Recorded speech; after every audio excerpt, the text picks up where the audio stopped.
either live by the gun or you die by the sword.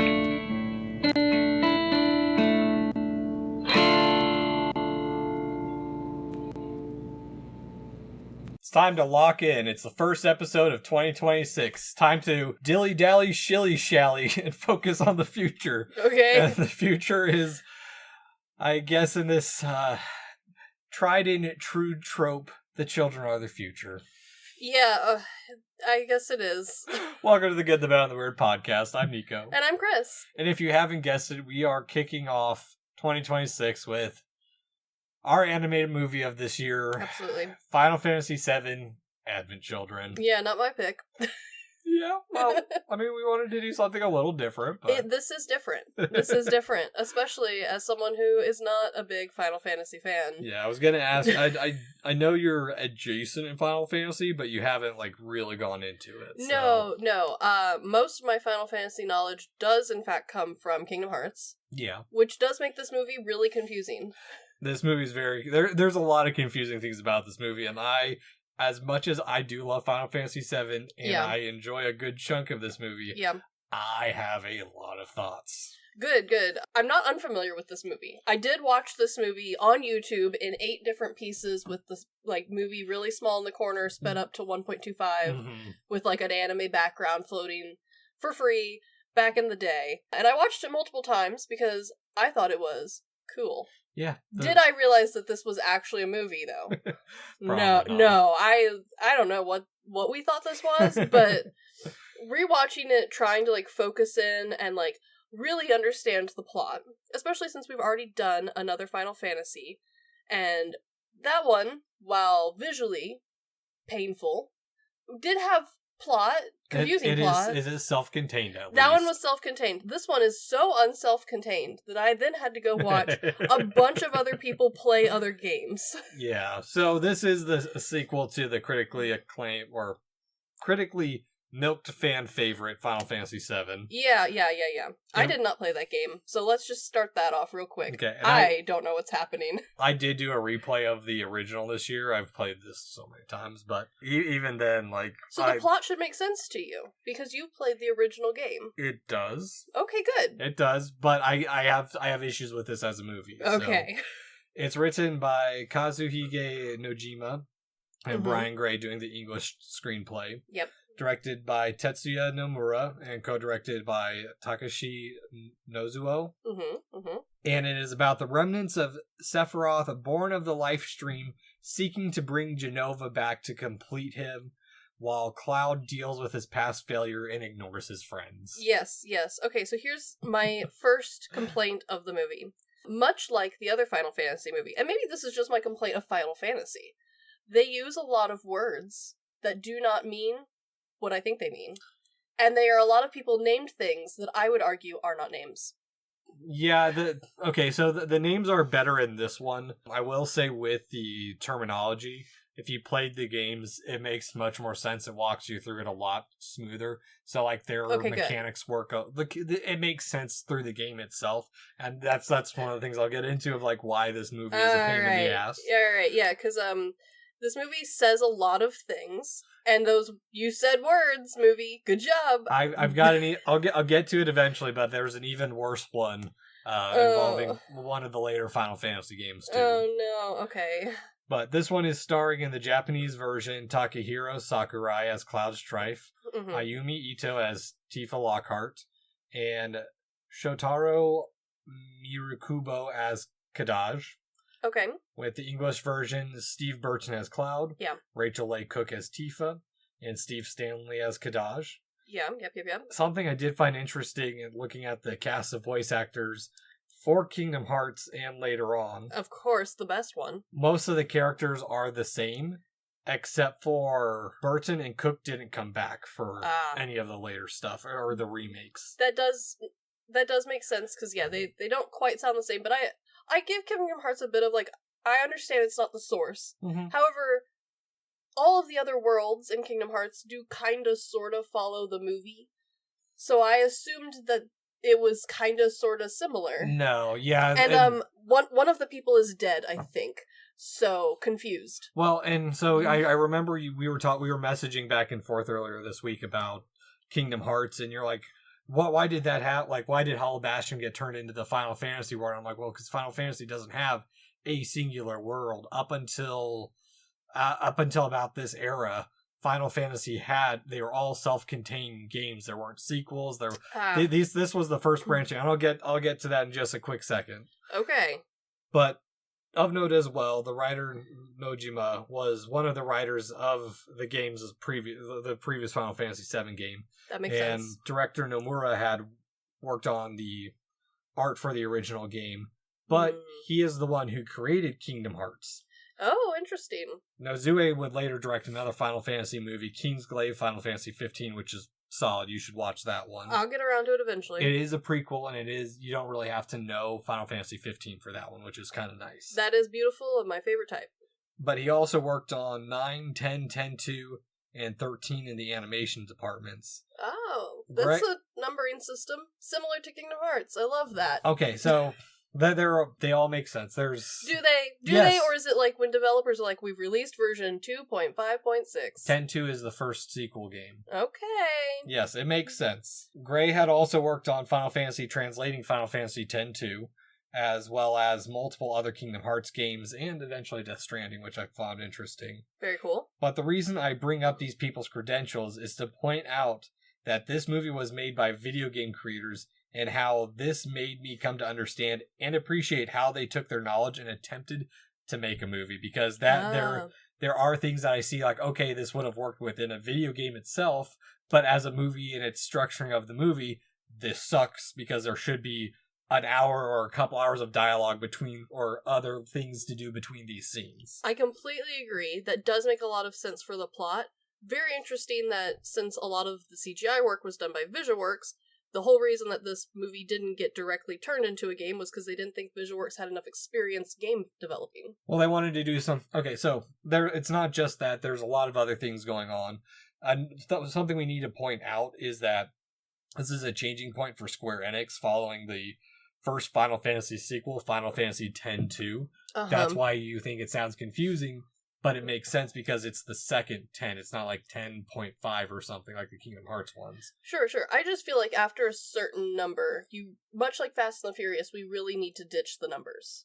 No, not in this one. So that's how you can tell when it's a mainline title or when it's like a spin-off or a fun little title. Like, you would actually really appreciate the style and look of Final Fantasy The Four Heroes of Light.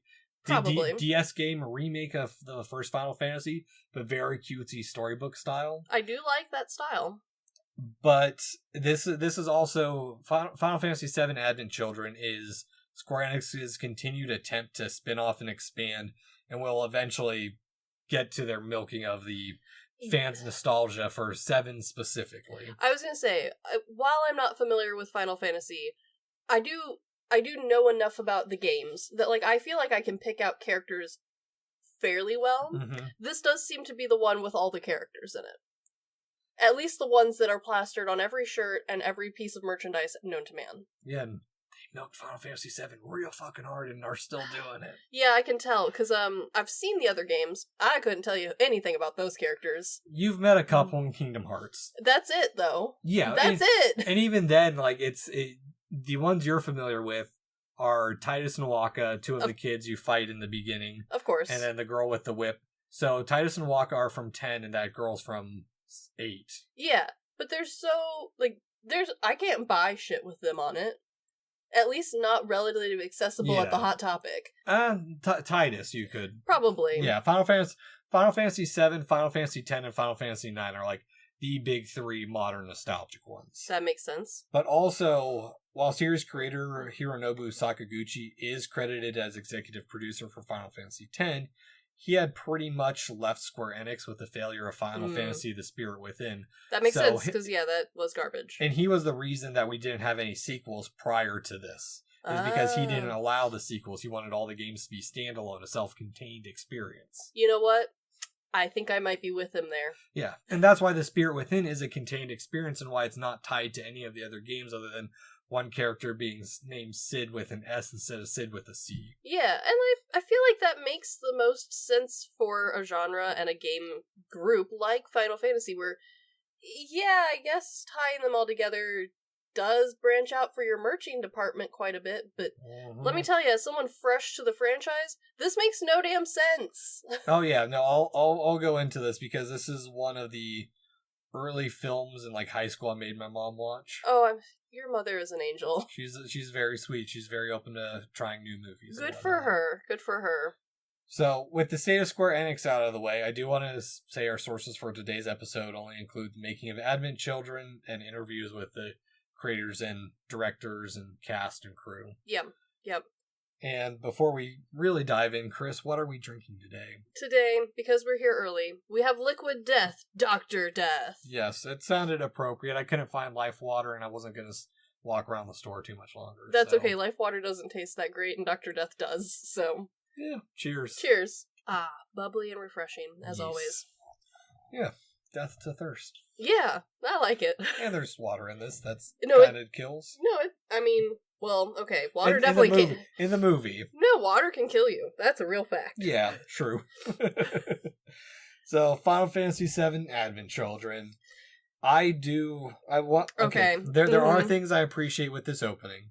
I do too. Mostly that it looks like a cool video game excerpt. Yeah. Which is what I thought I was watching the first time I watched this movie. It is a nice opening. Thank you to the fans. Okay. I appreciate that. And the music is a nice redone end credits of Red 13 and his kiddos over nature taking back Midgar, but means nothing if you have never played the game. It's just like, okay, cool, these dog people with fire tails are overlooking something. Let me tell you, as someone who hasn't played the game, I now watched this movie multiple times this year alone, and it's barely 2026.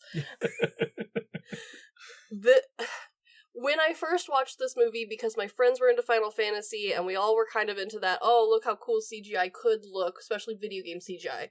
We watched this and didn't care or know who any of these characters were, because we knew this was from a video game. And when we watched this movie originally, we all assumed that this was just the clips in between the video game, like, playing. That someone had, like, fan art style compilated. Oh, like how they've made, like, Final Fantasy X, Final Fantasy 13, yes. The movie that they put onto YouTube. We legit thought that that's what we were watching, because none of us had this on DVD. I think we watched, like, one part in Japanese, because it wasn't even available on, in the English version, because again, we were pirating this shit on YouTube or off of LimeWire. See, my history with Final Fantasy VII is I played the original back in 2000 when we first moved back to the States, and that was like I'd seen some other stuff around it. Like I'd played a little bit of 10. I watched a friend start 9 and just quit after like the first like opening because he just wanted to show us the opening cutscene. But Final Fantasy VII was my first Final Fantasy that I sat through and beat. So I have a deep connection with it. This was my first JRPG, and like the part of the reason it stands out for me so much is because up until then I'd only really played Pokemon and Golden Sun. And when you leave Midgar for the first time, I thought the entire game was going to be in Midgar because I'd never played something before. So it's like one of those like that would make awe-inspiring moments as a kid. So like, but I completely understand where you're coming from. Is like, I know I watched this fully the first time. We found the DVD in, I think we were in Ramstein, and we were out the BX there, and so we picked it up. But that I completely understand where you're coming from if you're not familiar with the franchise and you're just seeing this random clips on YouTube. Yeah, and like you have to also remember that we were, Missouri kids. Most of our friend group, we liked games, but games were not like properly advertised to girls in the 90s and the early 2000s. Yeah. So like most of our gaming consisted of quote unquote girly games. So like we played the Harry Potter games, we played Lego games, like we played a lot of like not necessarily story based or these more like Japanese based games. Like we didn't play Pokemon. We liked Pokemon, we liked the TV show, but like we didn't play it. None of us had it. Yeah, well I even know that too with like the farm sims I play is around this time is you get Harvest Moon, more Friends of Mineral Town, and Harvest Moon, Another Wonderful Life, that are actual proper female adaptations instead of like the third Game Boy game where as the female character, if you get at the end of that first year, you get proposed, and if you say yes, it's game over after that for the girl character, but the boy character keeps going. On. Yeah, so like we liked video games, we played video games, but we didn't play Final Fantasy because it did not fit into the narrative that we were sold, and a lot of us had very limited income, and we were shopping at like vintage stock where you like did it, or like stock exchange where you're getting secondhand games. Yeah. So like you're getting the shittiest game possible. You're not buying new, right? So when we watched this, we just assumed that this was all of the cutscenes from the game that we had never played, mushed together into what we assumed was like a fan-based like movie, which we had seen before. That was pretty popular actually at the time, yeah, right? Because you're also watching in low res, so it doesn't feel like it's legitimate. And like this sounds really stupid now because like it's so easy to just go and like find out whether it's real or not, or even the naming of stuff on like free sites like YouTube or TikTok or Instagram has made it better, so you would know like, oh, this is an actual movie versus a fan-made movie. Like it's clear now. It was not clear back then, and I would argue still not super clear to this day, because yes, it shows a bunch of people. I only actually know who one of those people is via memes on the internet, and I know she's dead because I watched someone make an advent calendar killing her. Yes. So I know she's dead, and so I was like, okay, this is meant to be for the fans, an emotional flashback. Well, because that's the thing, we haven't even gotten to that part yet. Because after that, running up to like the seeing Midgard and everything, okay, the lions are cool. Why are they not in the rest of this movie? They're barely in this movie, and they have flames on their tails. They're Pokemon. They're so cool.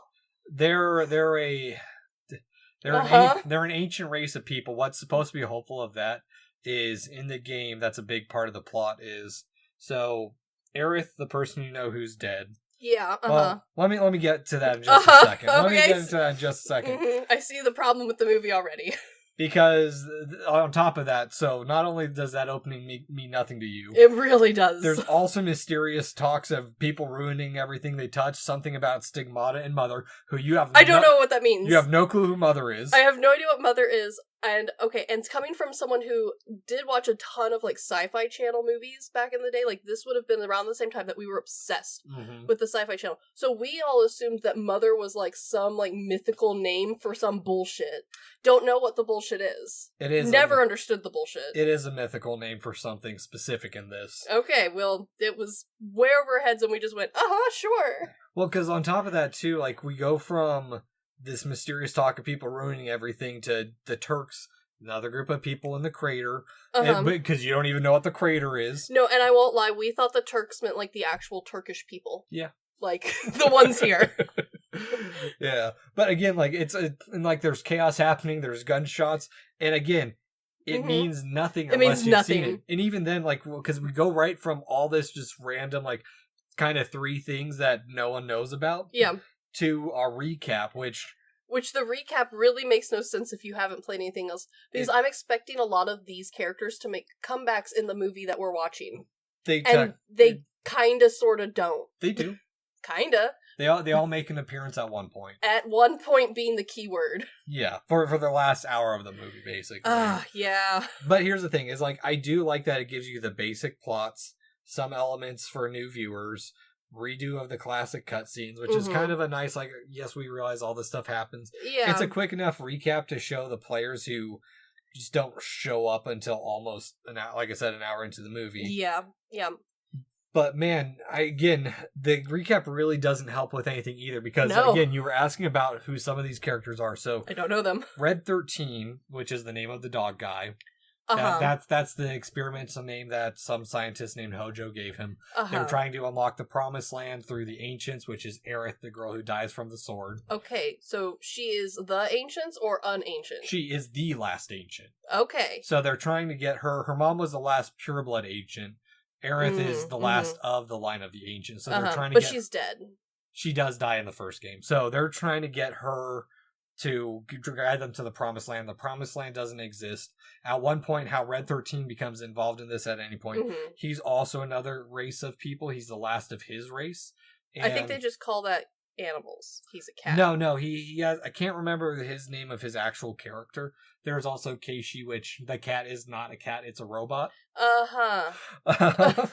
All of this sounds really great. Like this is what I had to explain to my mom too when I first made her watch this back in the late 2000s. See, here's the thing. If we had removed all of this, I think this movie would have made more sense. Oh, you want to know? You want to know why Sephiroth kills her? You know who Sephiroth is, at least, I know right? Sephiroth only via the Kingdom Hearts games. Okay. And I know that I have to kick his ass. Yeah, so Sephiroth he's a clone created from this ancient being that came on a meteor and crashed onto planet Earth that is referred to as Jenova and also Mother, because she is the mother of Sephiroth, basically. And so when he finds out that he's artificial and he has this blood in him, Jenova came to this planet and wanted to eradicate all the native life on it. So that's why he wants to kill the ancients. He's following Jenova's legacy. And so that's where this movie continues. His ghost takes over our emo boyfriend in Kingdom Hearts and like turns him into himself and like mind wipes him. That's part of the plot, surely, because it's in the game. No, you mean Hades? Yeah, okay, yeah, him too. He's there. Like, See, okay, but do you see how? Literally none of this has anything to do with the rest of the movie. Sephiroth is a super boss. No, all this actually does tie into the movie, because that's the whole thing with the Jenova's mimetic legacy is it's a continuation of Sephiroth corrupting the life stream, because that's the thing with life stream is the thing that protects the planet and everything returns to it, even Sephiroth. So him being there for some reason corrupts the life stream, and that's why the stigmata is there. That feels like a very big error in the life stream bubble. But anyway, again, I hear you, and as a fan of the game, I see why you feel it's necessary to know all that. But as someone who did not know that and watched this movie now 4 times this year, you don't actually need to know any of this to watch the rest of the movie. Do you want to get into how I realized, because granted it's been a long time since I played this, how I didn't realize that the Wu-Tai clan, which is that ninja chicks clan, is supposed to be representative of... The Wu-Tang clan, the band? No, of Japan post-World War II, and how the Shinra company is America, and how they destroyed them with the magic power of materia. See, I think we could have just done that. Just only that plot. Because here's the thing. While all of that is cool, and those were a lot of words you just said, and some of them meant things to me, I would argue that if we had just briefly recapped the whole life stream and Sephiroth being like a vague background bad guy, they did. Without the rest of it, literally just be like, Sephiroth, bad guy, ooh, life stream, he could come back, he's in the afterlife, he's part of all of us, circle of life bullshit. The rest of this movie could have moved on just fine. Did not really need any of that. It's cool that for the game player that's like mentioned so that you remember. But if you're watching this movie as a non-game player, none of that means anything to anyone. Oh, this makes me... So upon rewatching this makes me actually hate the first half of this movie. Even replaying the games, it still annoys the crap out of me. Yeah, and here's the other thing, is I'm aware that Final Fantasy is generally a rather long gameplay because it's turn-based. You have time to then sit and think about the bullshit words they've chosen to use to describe the different things in the world. Because a lot of Final Fantasy, I have come to find, is that they use a word, like mother, that has a lot of meaning, a lot of weight to it. They're very intentional with their naming of the bullshit. Reunion. Exactly. Advent, children. They lean into that, which is fine. But normally you have a game that takes ages to get through because you're grinding away, you're taking your turns beating each other to shit. You have time to sit there and be like, oh my gosh, this is just really deep and meaningful. When you have an action-adventure sci-fi based movie where we're doing something all the time. We're riding motorcycles all the time, we're hitting each other with swords all the time, we're running around, we're staring at really fancy outfits and clothes. I do not have time to contemplate the depth of the meaning mother. The first Final Fantasy that I know, and here's why I know your frustration with this. Final Fantasy XIII was the first one to do that to me. Yeah. Because in that one, there's basically, the artificial moon and the planet are at war with each other. Those are words. Via... I forget one of the terms, but they're the Cocoon Felsi and Cocoon Lussi. That's an unfortunate name. Well, and then there's also I think it's the Terra Lussi and the Terra Felsi. They could not have predicted the future of the word Ussi. Oh, no. Well, it's Lussi. They're too close. Yeah, well, so that was the first one for me where I had to go I'm 2 hours into this game and I do not understand what any of these people are talking about, and had to go to like the actual like lore logs of like, okay, it's a term for like these soldiers that are contracted and conscripted by these crystal gods to fight for them, basically. Yes. And here's the thing. I know that it is possible to do a fantasy-based world where we have this big complex thing. We have all this extra information that would be nice to have before getting into the movie. Yeah. But I know there is a way where we can tie that all in gently throughout the movie to kind of explain to those who are new without being too handholdy, because you know what? Most sci-fi does this. Most sci-fi has a book or a world or multiple movies it is based off of, and it does not have to be like, see all of the cool stuff? You don't know what any of it means. Fuck you. And continue on. Well, that's the thing, is this movie doesn't allow a lot of the more complicated elements to build, because like, I mean, I do appreciate it's decent enough showing that they're outside of Midgar proper in a new town. Yeah, that's cool. But again, you don't know what Midgar is at this point still. No, but here's the thing. I know what Midgar is in relation to normal world that we live in. I know, like, the idea of Midgar. So I just assume that's what they mean. Yeah, well, no. Is it like Rome, Missouri, where it's not actually Rome, it's just Missouri? No, Midgar is its own city. So Midgar is... so that way you understand, Midgar is a city that most of the first disc takes place in of the original game. It's a town run by basically an evil electric company named Shinra that runs off that runs off of the power, that runs off of the life stream. They're basically using geothermal in a way to power their planet. Or bring power to them, as well as they're also the military. They have the branch of the military that uses materia, and this is what I'm talking about, because there's stuff in this where they bring up materia. No one knows. I don't know what that is. Materia is what's used as like the magic system. So you have like fire materia, you have HP up materia. You equip that to your weapons and stuff in the game. Fun. I love that we've made a whole new word for magic or mana. Great. But it's a way to like make it more believable within this world, because it's the crystallization of the life stream, and that's how you're able to pull the power from it. Sure. Again, going back to Final Fantasy and the crystal bullshit. Which could be cool. I will appreciate that it is like the other city is briefly mentioned. I didn't actually feel like I was missing out on that, because it's pretty like obvious that like, oh, tragedy happened, now we're here. I'm okay with that. Oh, you don't know the tragedy, and I don't need to, because they are all sad. That's all I need. Well, this is the other thing that annoys me with where they went with this, is everything still feels a little bit slummish. Yeah, there's nowhere nice to live in Final Fantasy, I don't think. No, there are, but that's the issue. None of the movies have proven that to me. The last one, everyone lives in sad city of death snakes, where they're ghosts and they can eat your bones. You should play Final Fantasy X. The movies are my now only source of Final Fantasy knowledge.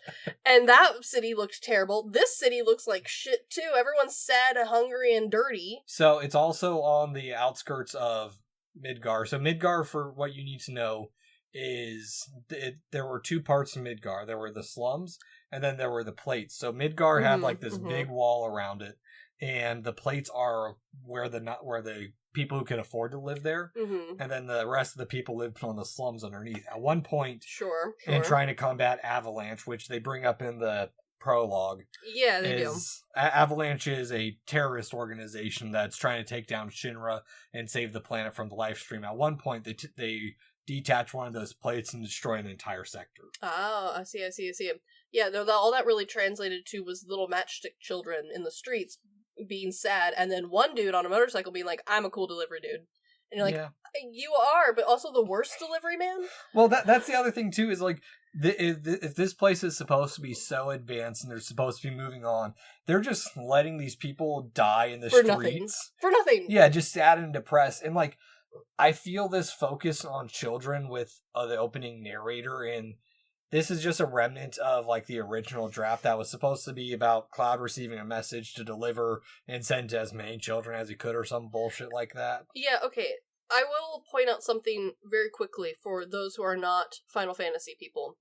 We talked about how Final Fantasy uses words specifically to be like, oh, it's a double meaning, it's extra, it's layered on top of the words you already know. They also do that with themes. they feel like the theme is very cool, very advanced. If you are only a movie watcher, the theme being the children are the future is the most stereotypical piece of crap that they could possibly have done, and they hammer that shit home. I'll get into that, because there's a part later on where I have some notes on my complaints about how this movie is divided. Yeah, I will say, in a word in the movie's defense, I know very little about Cloud minus the weird anime music videos that went around the internet, and what little I know of him from watching other people play or how he is introduced in Kingdom Hearts. Cool. So, he looks cool. The character design in this movie is cool. I like it. Cloud has a lot of mental issues going on because... Yeah, well, one of them is clearly like, I don't love the children enough, because that seems to be the theme of the movie. I'll get into Cloud's motives in a bit. For you to know where Cloud's at this point, or to get you caught up on his history, he is so there's two classes of military. You have your rank and file Shinra army, then you have soldier, which are the elites who are filled with Mako energy. Mako being the energy from the life stream that they're using to power everything. Sure. So they're also using that energy to try and create these super soldiers like Sephiroth again. Yes. Only Cloud dropped out and failed and never made it through, but he ended up becoming he was a numberless experiment to create another Sephiroth at one point. And sure. That's all you need to know is that's why he's getting all these flashbacks and stuff, is because he kind of is a Sephiroth clone, but not really. See, that's the thing though, is I don't really care, because I totally hear you. The flashbacks make no sense. Oh no. It mostly just comes across as Cloud has some PTSD that he needs to work through. Yes. Which I understood that part. I got that.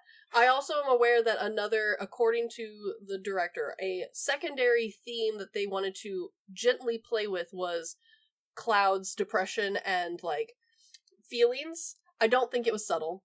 I think, if anything, it maybe is more aggressive than the children theme, and the children are everywhere in this damn movie. So, take that as you will. So, I think I got it. I think sad man with cool sword is sad and has flashbacks to bad times. Yeah. I got accurate. good. That's accurate. But one thing I do want to say is that I do like their at least attempt, because this is in 2005. We got to remember, like, this is barely out of Shrek being popular. Yeah. Also, compared to Shrek, this movie looks really cool. Yeah, they did a good job trying to make it feel like a city. I mean, I think it still looks good 20 years later, especially considering they developed their own software for this. Yeah, I mean, they had to rework the models for all the characters. I think they look good. Yeah, and I like that they didn't want to follow as they called it, a deformed style like other mainstream CGI movies. Which I kind of appreciate, because this has really turned into a style of its own. Like, this is very recognizably Final Fantasy styled. Yeah, the rooms are pretty well decorated. Like, it feels full. It feels very, like, well-rounded. Yeah.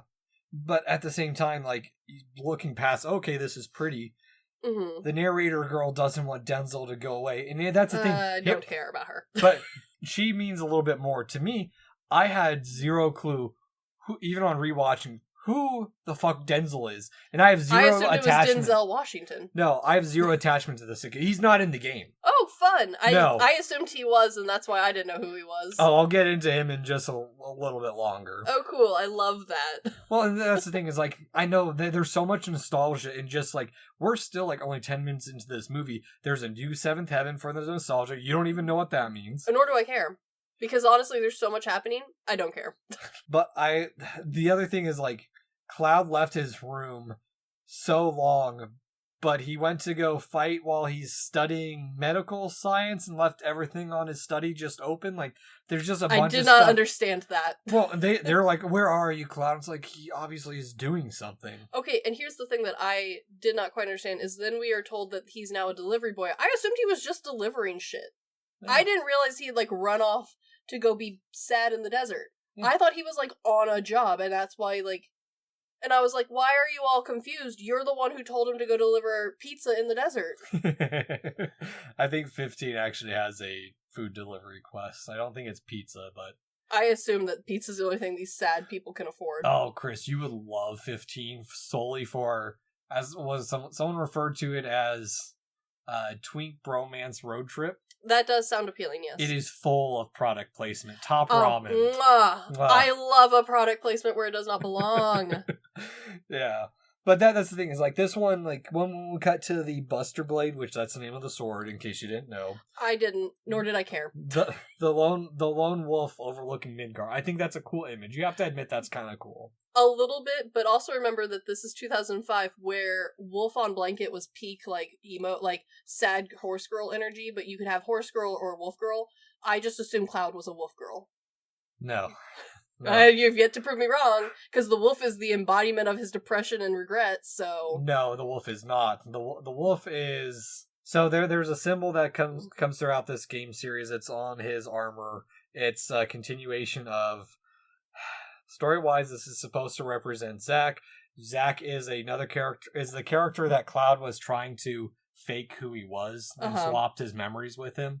So it's... Then why does the wolf show up every time he's sad and remembering sad shit, and then disappears when he no longer cares about the sad shit? Because he's watching over his friend. No, this is the physical embodiment of his depression. He is a wolf girl. No, it's not. He has a felted blanket in his house. It's pinned to the wall of two wolves howling at the moon, and he sits there regularly and listens to emo music in the desert while delivering pizza on his daytime job. No. It is. That's what it is. I'm sorry. Zack's not in this movie. Zack's dead. No, Zack's in this. You see Zack multiple times in this movie. I don't care who he is. He's the black-haired guy. Okay. That kind of looks like Cloud. The one that looks like Trigun? A bit. The one in the red coat? No, that's Vincent. Oh, well, that's the only other one I care about. Zack's the guy who has like the same armor as Cloud and is with the dead girl at the end of the movie. Oh, see, yeah, I didn't care about him. Yeah. Aerith is more of his embodiment of regret. No, that's just an emo kid. But that's the thing, is like we've had 10 minutes of this movie and all of it is just nostalgia, cryptic bullshit dump to get to the credits. So cryptic. Yeah. Yeah. Oh, and the credits and did Cloud. not need to be at the beginning of this movie. No. I'm sorry. I normally am a lover of credits at the beginning because I think the credits are important. I like sitting through them. I like when the credits at the end of a movie have the dumb Pixar thing where they're interactive or like a little bit fun. But I also think that in this movie specifically, the credits should have been at the end so that I could stop watching. The double credits, you mean? Yes, there's more credits at the end, and I didn't want any of them. But I guess the only part of the intro that I would say is important is to show that Cloud is sick.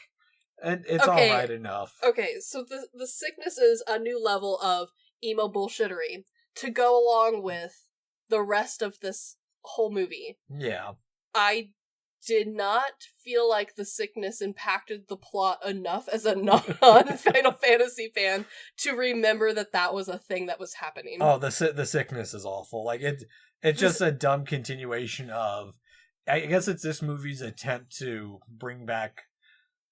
Another thing I'm going to have to explain. Reunion.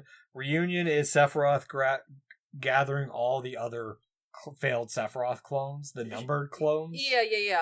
I felt like a little bit like the anime, Black Cat, but whatever. Here's the thing. Here's the reason why I would argue that the sickness does not need to be there as someone who is not a Final Fantasy fan, and I would argue that is more important for this argument. The rain is what cures them at the end. Spoiler, if you haven't figured that out. It doesn't matter because they live in the desert. The rain could have fixed the desert and all of the dusty, sad, dry children. It's not the rain. It is the rain. No, it's an infusion with the live stream because that's... Yeah, you say that. The movie shows rain, it's rain.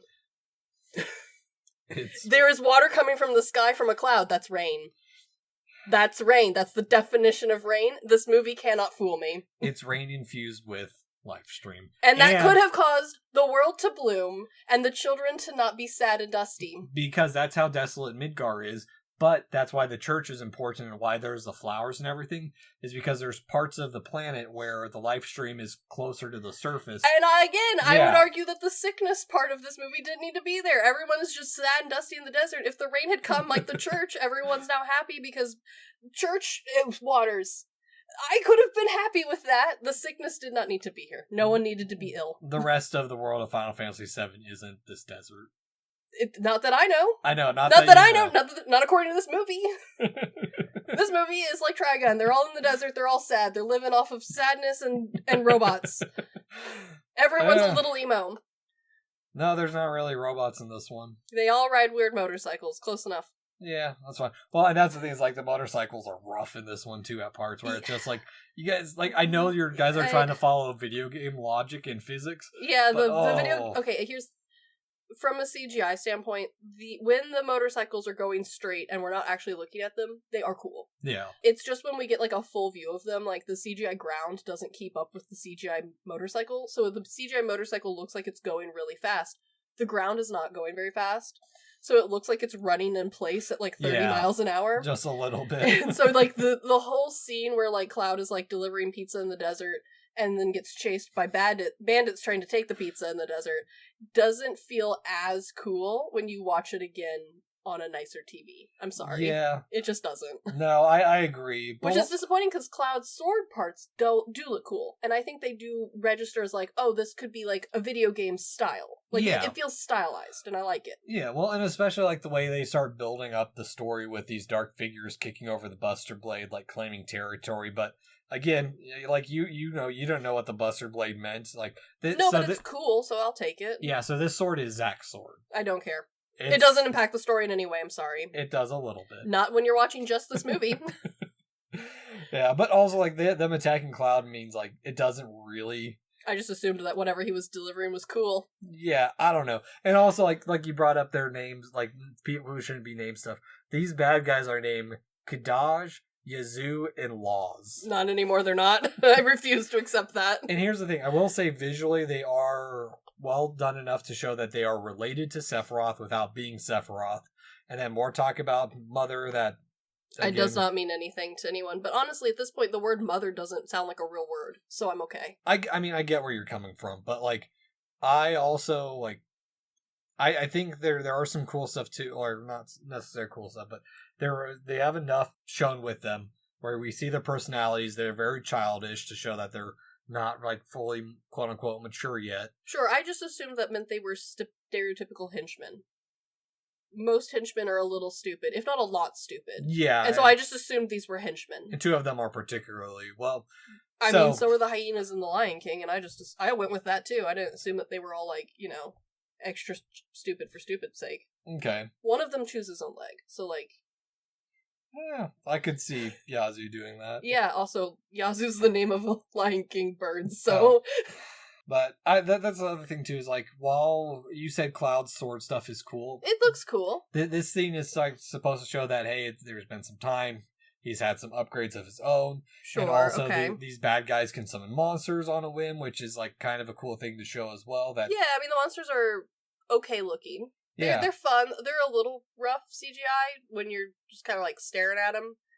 But not that bad. You know, it's alright. One thing you do have to admit, the music. The music is so cool. They got series composer Nobuo Uematsu to return to mostly compose this with contributions from Kenichiro Fukui, Keiji Kawamori, and Tetsuyoshi Sekito. With heavy arrangements made by the director himself, who, after listening to every track, had feedback, which I'm sure was a little bit annoying.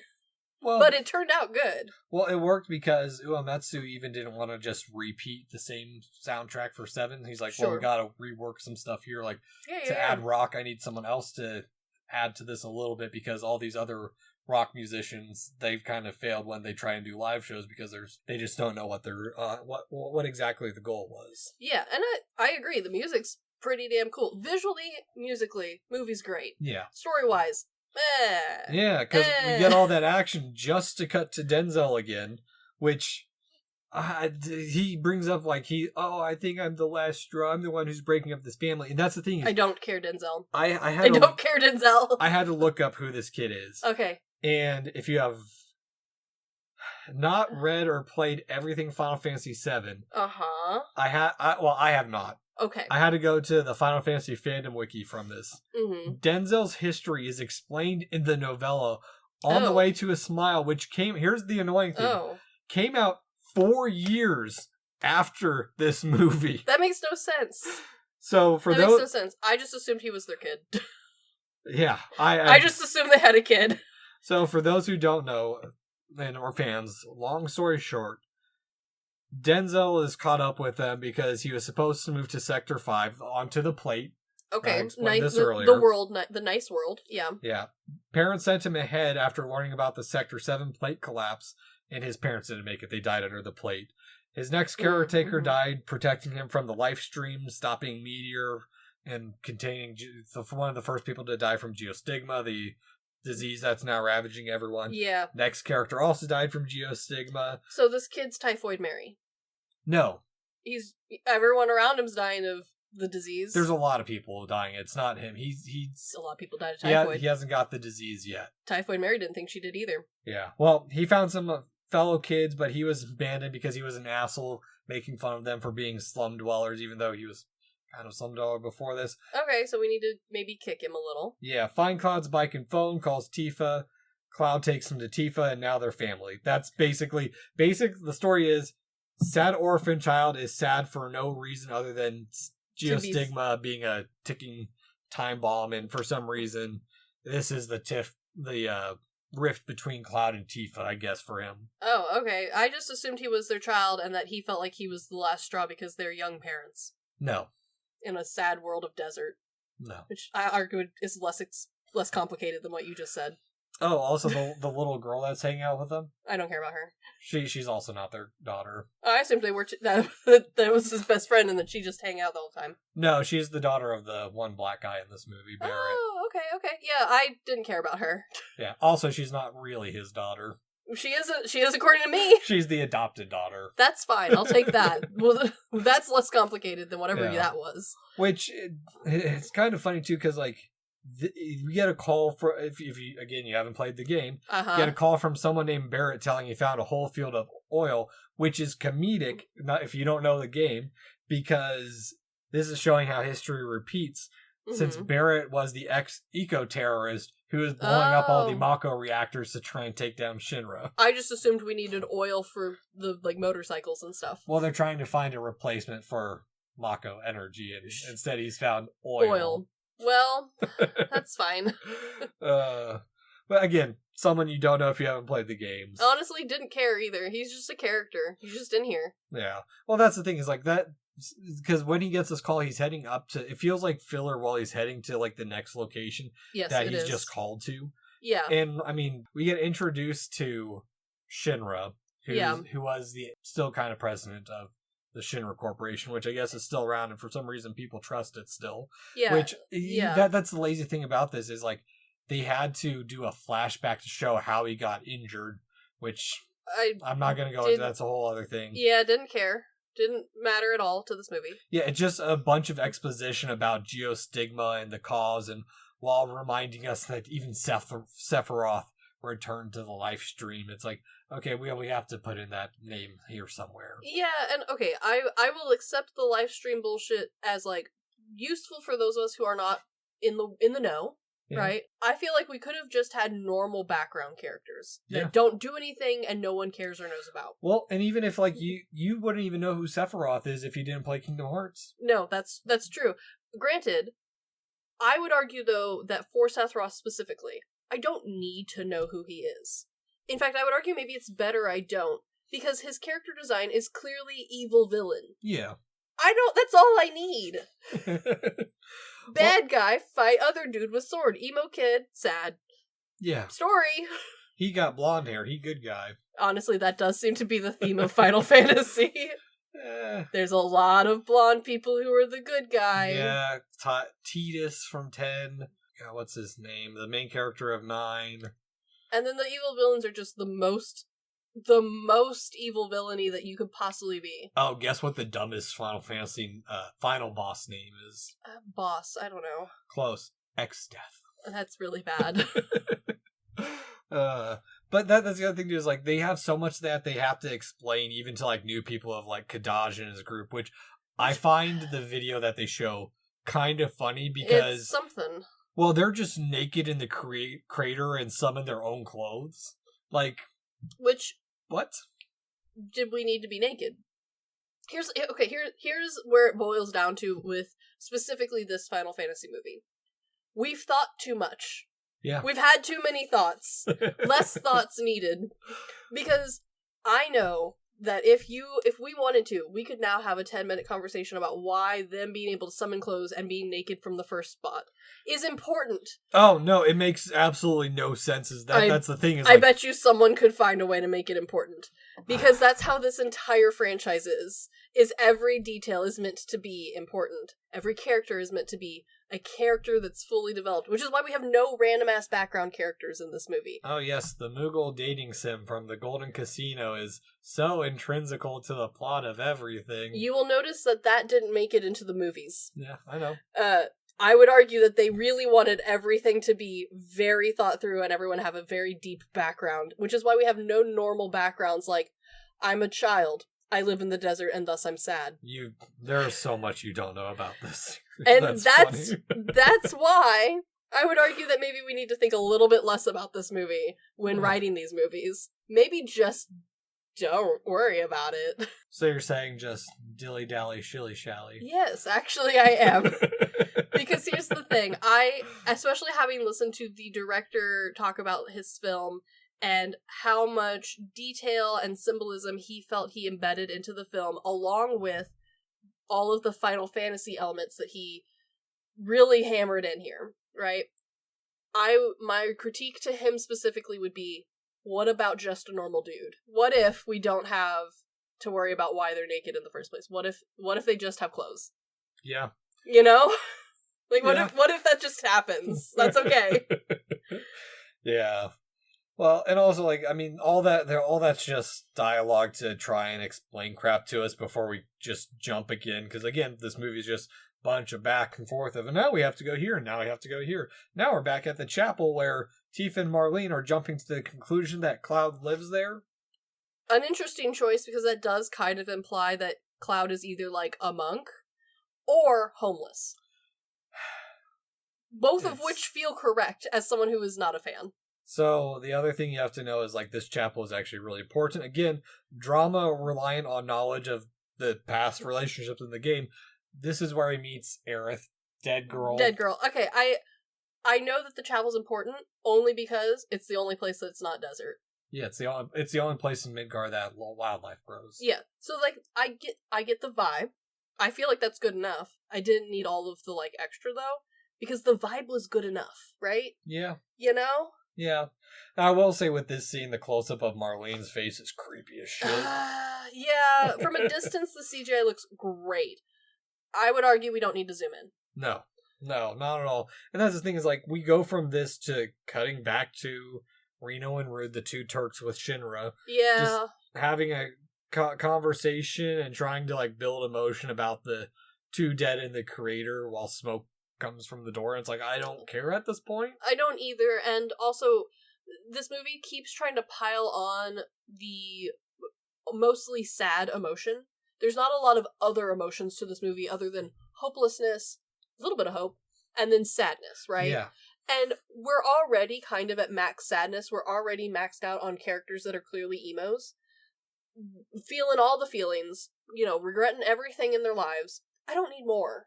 We're okay with having, like, one or two dudes just doing the bad guy stuff for the nonsense. Two dudes just doing it. I mean, look, this movie makes no sense. Oh no. So, like, if they just were, like, hanging out and be like, oh yeah, he's hanging out in the smoke room. Yeah, well, that's fine. Well, that's also, like, the smoke is to show that Kadaj and group are there. Yeah. Because it's the same stuff that they use to summon monsters in their clothes. I guess. Magic. Yeah, well, it's also just, like, it feels weird because it jumps from that to what I didn't realize, and I've watched this movie multiple times, is supposed to be a flashback to give us Denzel's history of, like, finding Cloud's bike. Yeah. Is that what's happening? Yeah, that's what's happening, because, like... That was not made clear. I thought it was a completely different kid, and just, like, because, like, the disease is, like, turning him to goo, and I thought, like... I just assumed that this was a new child! Yeah, a random street urchin dying. Okay, that makes me more mad. Because that then proves to my point that there are no random people in this movie. Again. And you need random people in your movie, because guess what? The world is full of random people. Well, and that's the thing is, like, this movie, like I said, it feels like there should be an hour or two of gameplay between each one of these scenes. So that way there's some other dialogue that we're getting other than just like, oh, now it's cutting to this flashback that doesn't really even cue you in that it's a flashback. And here's the thing. Final Fantasy style games, including Final Fantasy, it is fine to not have any true just bullshit random character who has maybe 2 lines of, interactive dialogue where they say, oh, it's weather outside. Oh, nice to see you. Like, they don't have that because the game is long enough that you can have a side quest for everyone, even if that side quest is pick up all my chickens. Oh, there's a lot of side quests. Yeah, and so having every single character you meet be a person in the world with enough backstory and interest to weave this very real web. You have time to do that. You have time to do that because you're off doing all this other stuff. You got side quests galore. You've got time in between monsters to remember who they are. In a movie, you don't have that luxury. No. And thus, having every single person in this film be someone from somewhere doing something with some sort of background is exhausting. Yeah, well, and that's the thing is, we don't even get into, half of these characters because, And I don't want to. This needed to be a normal random street urchin. Yeah. Not Denzel. Well, if you here's the thing is, if you even play Final Fantasy VII, you can actually skip 2 of these characters in the movie altogether. Perfect. And you miss out on actually some pretty important parts of the world building. But again, we don't need it because this is a visual short form media. It's an hour and a half-ish long. It's closer to 2 hours. That's 2 hours! As opposed to how many hours does it take to play Final Fantasy fully? Depends if you're playing on God mode. No, I'm not. I'm definitely not. Probably about a 60 to 70 hour game. See how much more time you have for dialogue? Yeah. Yeah, we don't need people to do shit in the movie. They can just exist without any effort. Yeah. Oh, and we're reviewing the complete version, so... An extra 26 minutes added. Yeah. More bullshit. Yeah, which I won't lie, as someone who's only ever seen the for free online cut into 8 billion pieces, I didn't notice where those 26 minutes were. Yeah. Well, and on top of that, we get that flashback, and then we're back to Kadaj and Shinra, and, talking about the remnants of Genova's medic legacy. And there's just other stuff that, I don't get of, why staring at it causes flashbacks. Is it supposed to be, Oh, I just assumed that was what they did. I thought everyone in this movie just did flashbacks all the time. No, it's... I know what it's supposed to install, but it's, supposed to be, oh, it's a rebirth of Sephiroth, but it doesn't really work. No, because all it really looks like is that people are just constantly remembering things. Yeah. That's all it does. Yeah, no, exactly. And then even then, it just jumps to some kids falling and being treated poorly because of the stigma, and Cloud putting the Buster Blade flash back to Zack and Sephiroth echoing in Cloud's mind, which is this. Again, that one almost makes sense because at this point, I've just accepted that Cloud is sad and having constant flashbacks. He barely seems to function. Yeah, so Cloud has other issues partway through the... Maybe this is an attempted continuation of this part of 7, is he falls into the life stream and gets Mako poisoning to the point where he loses his mind for a decent chunk. Again, they've coded him so heavily as anime emo boy that none of that seems to come across when you're just watching the movie. Yeah, it's all it is. I mean, it's just jumping back and forth to show that life sucks and that Cloud is still dealing with the past and building his self-doubt, but it's done so cryptically and game reliant that it does make it very hard to follow and pay attention.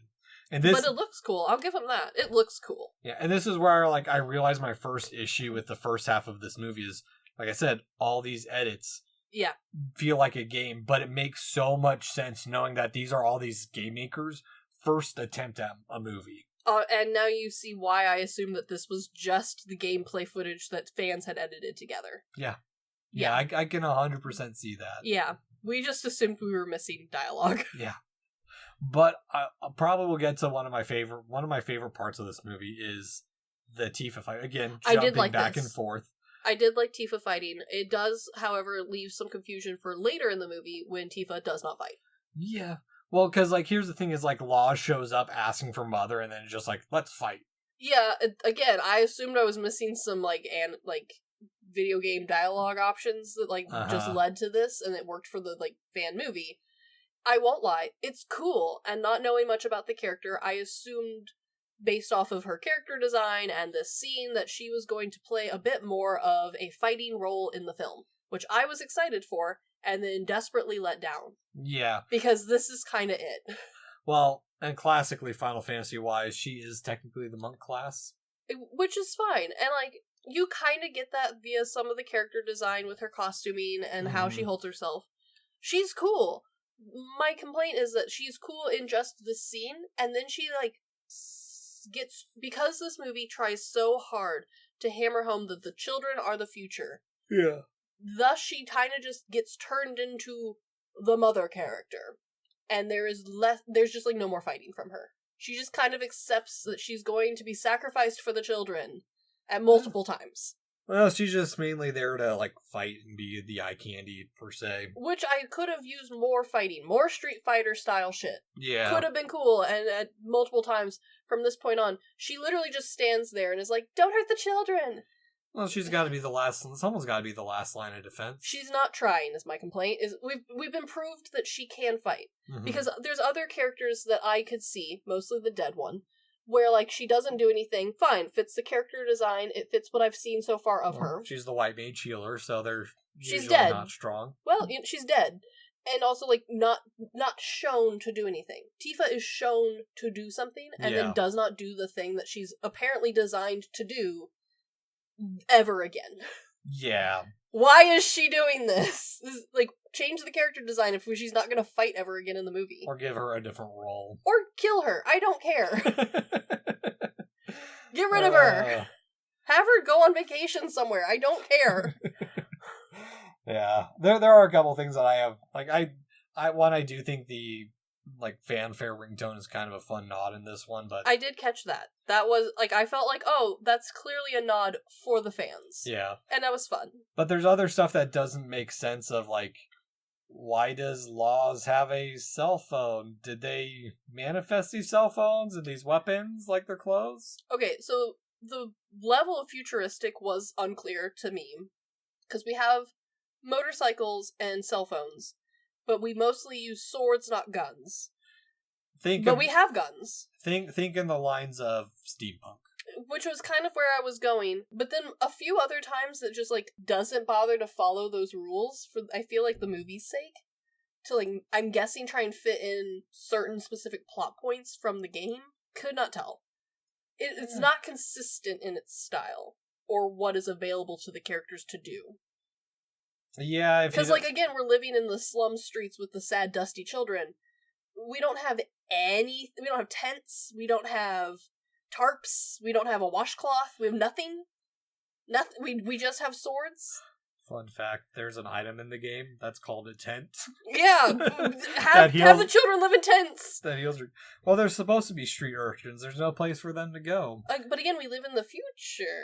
Yeah, no, there's a lot of stuff like, why couldn't they have used revive? Well, I mean, that's supposed to be for, like, knocked out and stuff, but yeah. Yeah, like, there's just, like, some inconsistencies. Yeah. But my one complaint is, like, her slow-mo knockout is just, it's so dumb.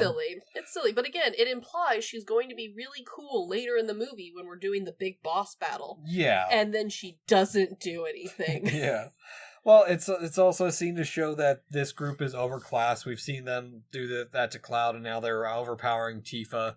And sure, yeah, it gets the bad guy baddies doing stuff. But also, like, now they bring in materia of, like, because Marlene's throwing it at him, and he's like, oh, well, we've been searching for this too, by the way. Yeah, it's, again, odd choice to write. Oh, yeah, well, and also, like, where they go with the children with this.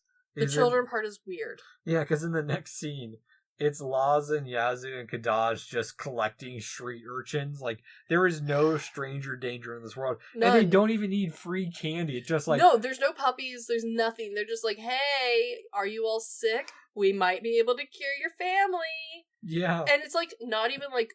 they're not even, like, advertising it well, right? Yeah. They're just like, hey, guys, you got anything better to do? Come hang out in the cold. Yeah, well, and, like...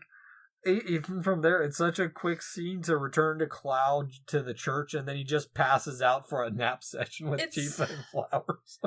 again, it's visually very cool, and it feels like there's a lot of symbolism happening here, but at the end of the day, it doesn't matter, and thus it's useless. Yeah, because like it goes from this to waking up at home because the Turks carried them home, and they're like, by the way, don't you live with 2 children? It's like, maybe you shouldn't be in charge of. Again, I assumed that Cloud was just the worst father. He would be. He would would be. Yeah, so I assumed that was like part of the sadness, was like, man, I'm just the shittiest dad. Yeah. Well, and even then, like, it's supposed to be like this big bit of emotional bit, and then it just cuts to the kids on the car, like they're like, oh, by the way, this is probably our last hope of healing, I guess. I guess, but again, the disease part of this movie doesn't logically make a lot of sense. So, like, I don't like every time they're like, oh yeah, don't you want to be healed? I don't remember that being part of the plot. No. So what do you think about us going from the desert to this glowing tree? By the way, this is the city of the ancients. Sure. What did you think of that? Confusion. Okay. Because again, this movie does not explain the world in any way, and because of its stylistic, because of how it's styled, because of when it came out, I assumed that it was following suit of many, many other science fiction animes of the time of the world is a desert. And that's just kind of like an accepted place, right? Like, we've talked about it with Westerns, we've talked about it with a lot of science fiction things where the world is just a desolate ball of nothing, so that way you don't have to worry about world building. You don't have to worry about, like, where stuff is, because, like, it doesn't matter. The scene is desert. So now that we have church, makes sense. Church fits into the desert. It fits in with the Western style that we see run through a lot of courses of, like, the church is spiritually the fulfilling place, and thus visually it has flowers or a tree or some bullshit, a fountain sometimes even. This tree comes out of nowhere. Yeah. Makes no sense. Stylistically completely different than the rest. And the giant shells. What is happening? I don't actually care, to be very clear, because we never return. It's the city of the ancients. We've come back once more. Again, didn't need to, though. It's a way to, like, try and get to Denzel's heartstrings of bringing up being a family together, and that Cloud doesn't really care about you. He doesn't want to be part of our family, even though he technically is. Again, why I assumed that Cloud was just a shitty dad.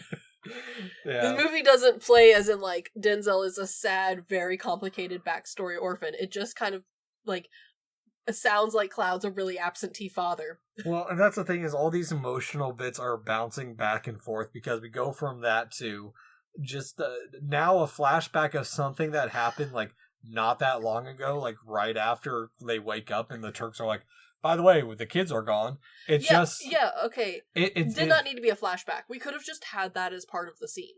Yeah, no, exactly. It's just calling out Cloud for being a coward and not a real family again. And seriously. And here's the scene that a lot of people make fun of. So, when I rewatched this, I watched it in the Japanese version. Good for you. Which has a different version of the saying compared to the English. Okay. So, yeah. In Japan, it's zuru zuru zuru zuru. And then in the American one, it's dilly-dally, shilly-shally. Both sound goofy. But actually works because dilly-dally means to waste time and shilly-shally means to be indecisive. Yeah. Which she's calling out Cloud to the T on that.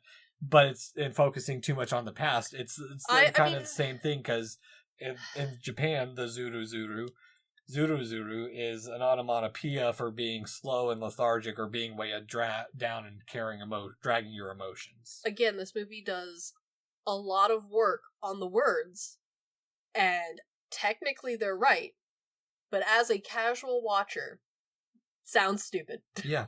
Well, because, and here's the thing, is like, Cloud has baggage, but it's so reliant on having to know the game that he's carrying all this. But it gives zero build to living with regret outside of the couple flashbacks and the promise to Zack to protect the city. Like, it's nothing. And here's the other thing.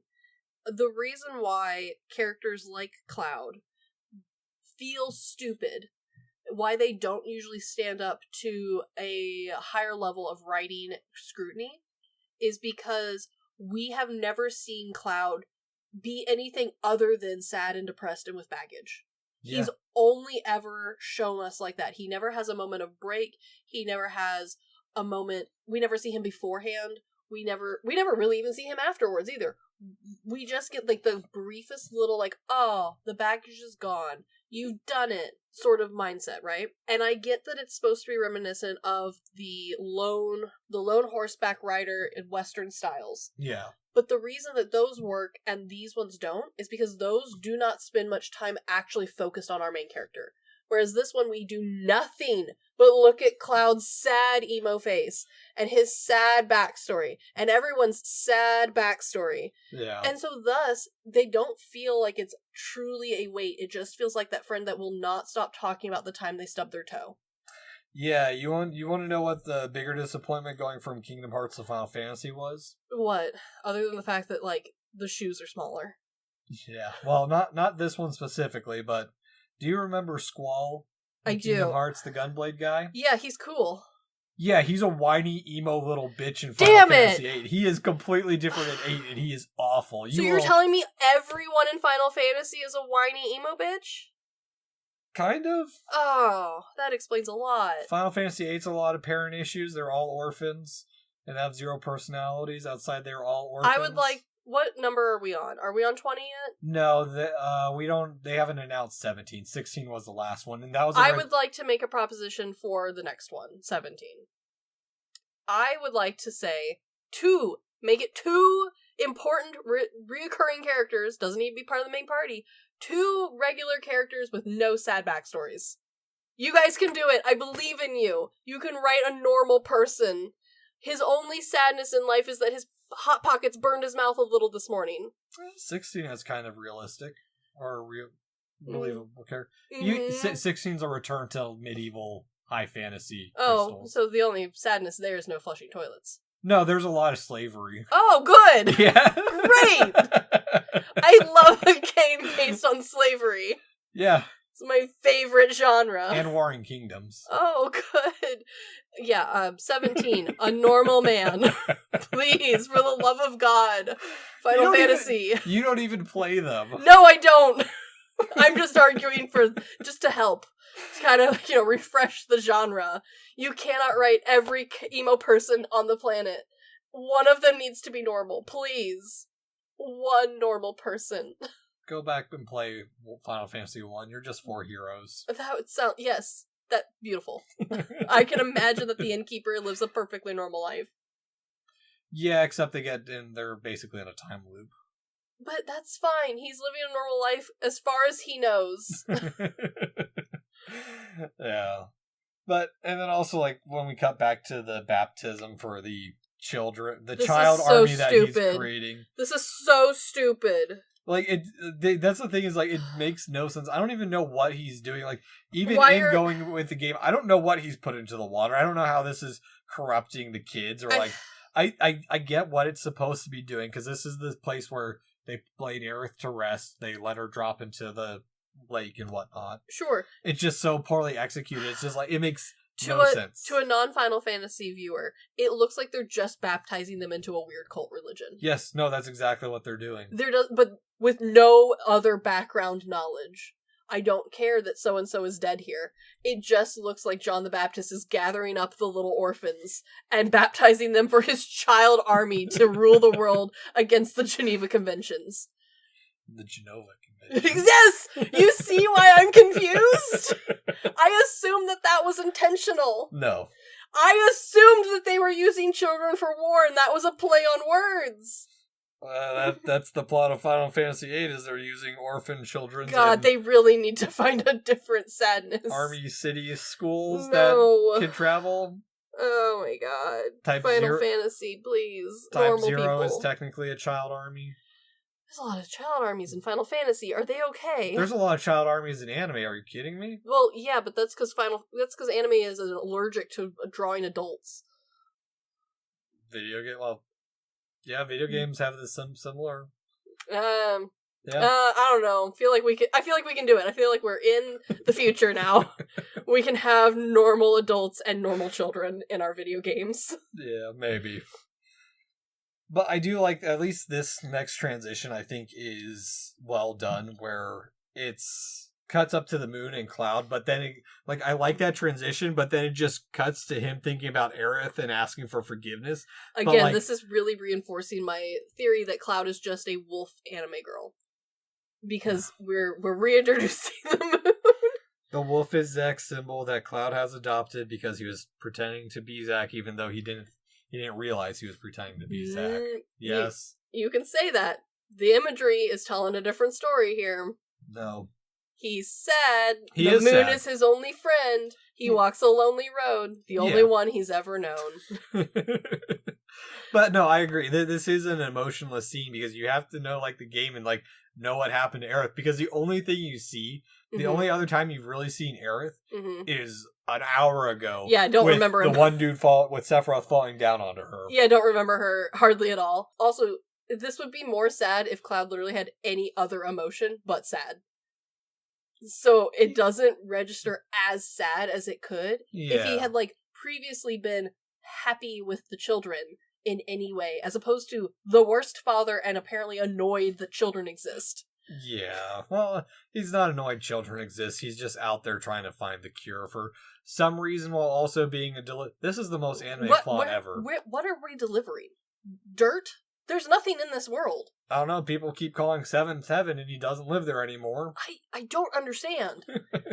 I don't understand a lot of other stuff too, because like while his asking for forgiveness gets interrupted by kids falling from the trees as human shields. Again, if they would show even a sneak of a smile that Cloud likes the children, the whole premise of this movie being that the children are the hope for the future would feel more impactful. Well, he doesn't kill the children, so... Ooh. Hey, that's something. It shouldn't be. Okay, there are a couple things I do like in this scene too, even though like we're bitching about like the kids falling down. The kids are stupid.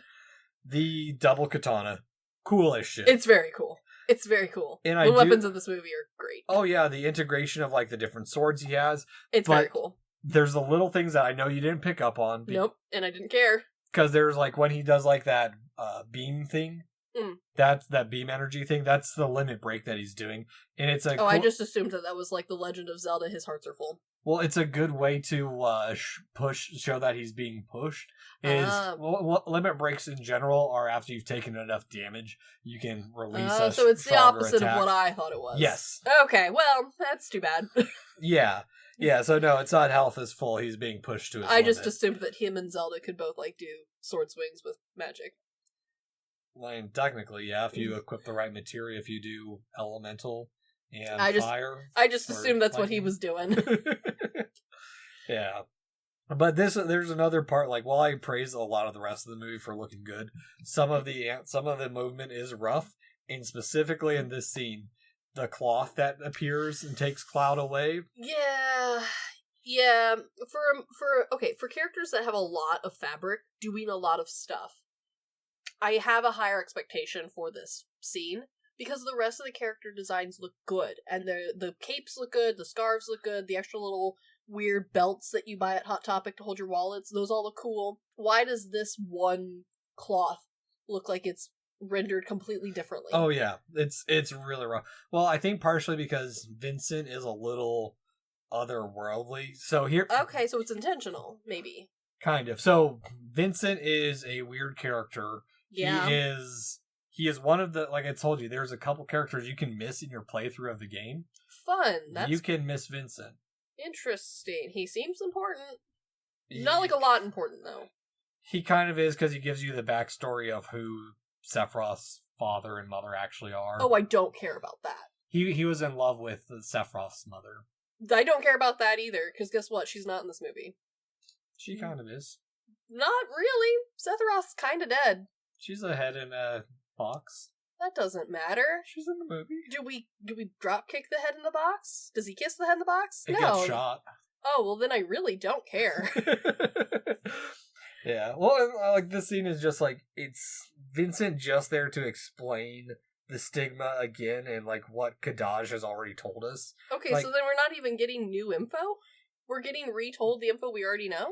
Yeah, and that's the thing is like everyone who's been doing all this research how did no one else figure out that this is Jenova and Sephiroth and it was up to Cloud and Gang to solve it? Like, do you guys not have, like, regular fucking doctors in this world? Also, like, not to, like, step too far outside of, like, the characters in the world logic, but, like, this seems really obvious. Yeah. We've had to be told it 4 times at this point. It feels like maybe the characters, despite being told that they are, very studious and smart people who are just currently on a side quest to do other stuff, maybe they're not so smart if, like, it takes this much hand-holding to get them to the conclusion. Oh, no, not at all. And then also, like, him just info-dropping that, oh yeah, by the way, I saved those Turks from the crater. They might live. That's up to them. And then, okay, great. I hate that line for a very specific reason later on. Okay, cool. But then, like, somehow Marlene gets away, and then we have to reiterate that Cloud's selfish and she doesn't want to hang out with him, and it's all just running. I mean, it's supposed to be a continuation of the hopelessness, but, like, it's so distracted by 20 other things happening in this movie. And again, to reiterate, it can't be hopelessness if there has never been hope in the character. If the character has never experienced anything other than sadness, then you've not really experienced anything. It's like a double negative here. It doesn't do anything.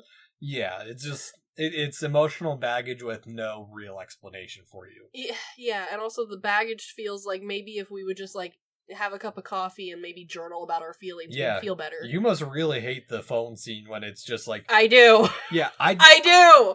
Cloud just needs to go see maybe a decent therapist. Yeah, I also don't get why the phone's floating down in the water. But visually, from like a music video standpoint, very cool. Yeah. Like, visually, this movie's good. I get what it's there. It's supposed to be people showing that they've been reaching out to Cloud. Cloud is just being a dumb emo bitch.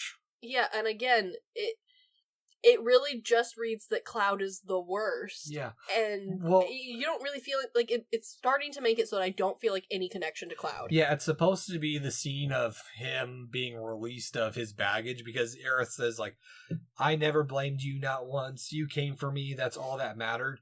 And it's to show us forgiveness that Cloud doesn't hear. No, okay, and here's the other thing. It just kind of turns everyone else's sadness into nothing.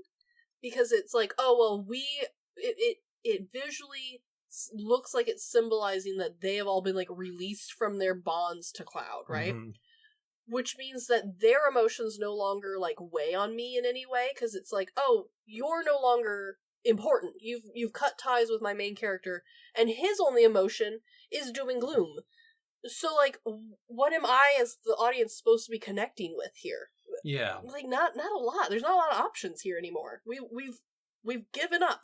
You get your wolf again. I do, which, again, I'm leaning into the fact that this is just that style. He is that girl. Yeah, looking down in the water. Yeah, the symbolism is hard, dude. The symbolism is hard because it's supposed... Again, I know you're saying it's not. It is supposed to be Zack. It's his inner wolf. He's got 2 of them. They're fighting. He's down to 1 because the other one was his friend and it's dead. Well, this one disappears too. Remember? It cuts behind the tree. Yeah, that's him releasing his grief. His grief is gone. His baggage is no more. He's let the wolf that was tormenting him inside go free. It's a wild animal again. He's let both his wolves free. Yes, because there's 2 wolves inside everyone, bitch! Nah. And he's let them both free. He's finally allowed to die. Yeah, well, that might be changing in the remakes. Yeah, well, we'll see. But then we cut to just a bunch of children chained up to the monument, okay. Like, well, was this the point of the kids being kidnapped? Is just... But from an outside viewer's point of view, I would argue that, to me, this made the most sense. Because I don't know who anyone else is. I don't care who anyone else is. Children being baptized into the weird cult and now brainwashed does make sense. Yeah. That logic I follow. It does, but it doesn't work like with what their end goal is and where the movie goes. It's just kind of like a weird emotional moment that's supposed to cause chaos and give us some action. Yeah, and then the action is my biggest beef. Because I thought that the weird kicking kung fu at the beginning with our monk girl was really cool. Mm-hmm. I fully was waiting for her to kick anything in this scene. Literally a singular punch. And she doesn't hit anything. No. She throws herself in front of no less than 2 children. She waits for death no less than 3 times. And I think she just kind of stands there and goes, no! And then yells at Denzel. Yeah.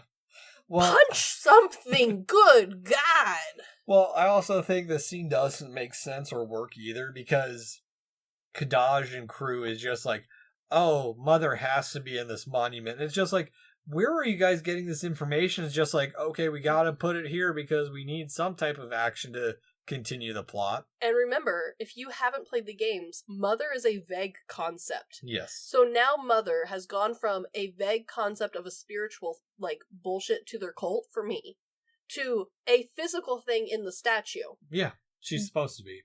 But, again, not explained for the movie watcher. So Yeah. if you're just a movie watcher, you've assumed up to this point that Mother is, like, the vague word for, like, the god or spirit of this world, which, because they're using very, like, Catholic Christian styling with the church, the children being baptized, you assume that you're using the same logic that you would there. So thus, a not physical thing that can be trapped in a statue. Yeah. And now you're telling me that Mother is a woman trapped in a statue. Very confusing. Technically, she's also an alien.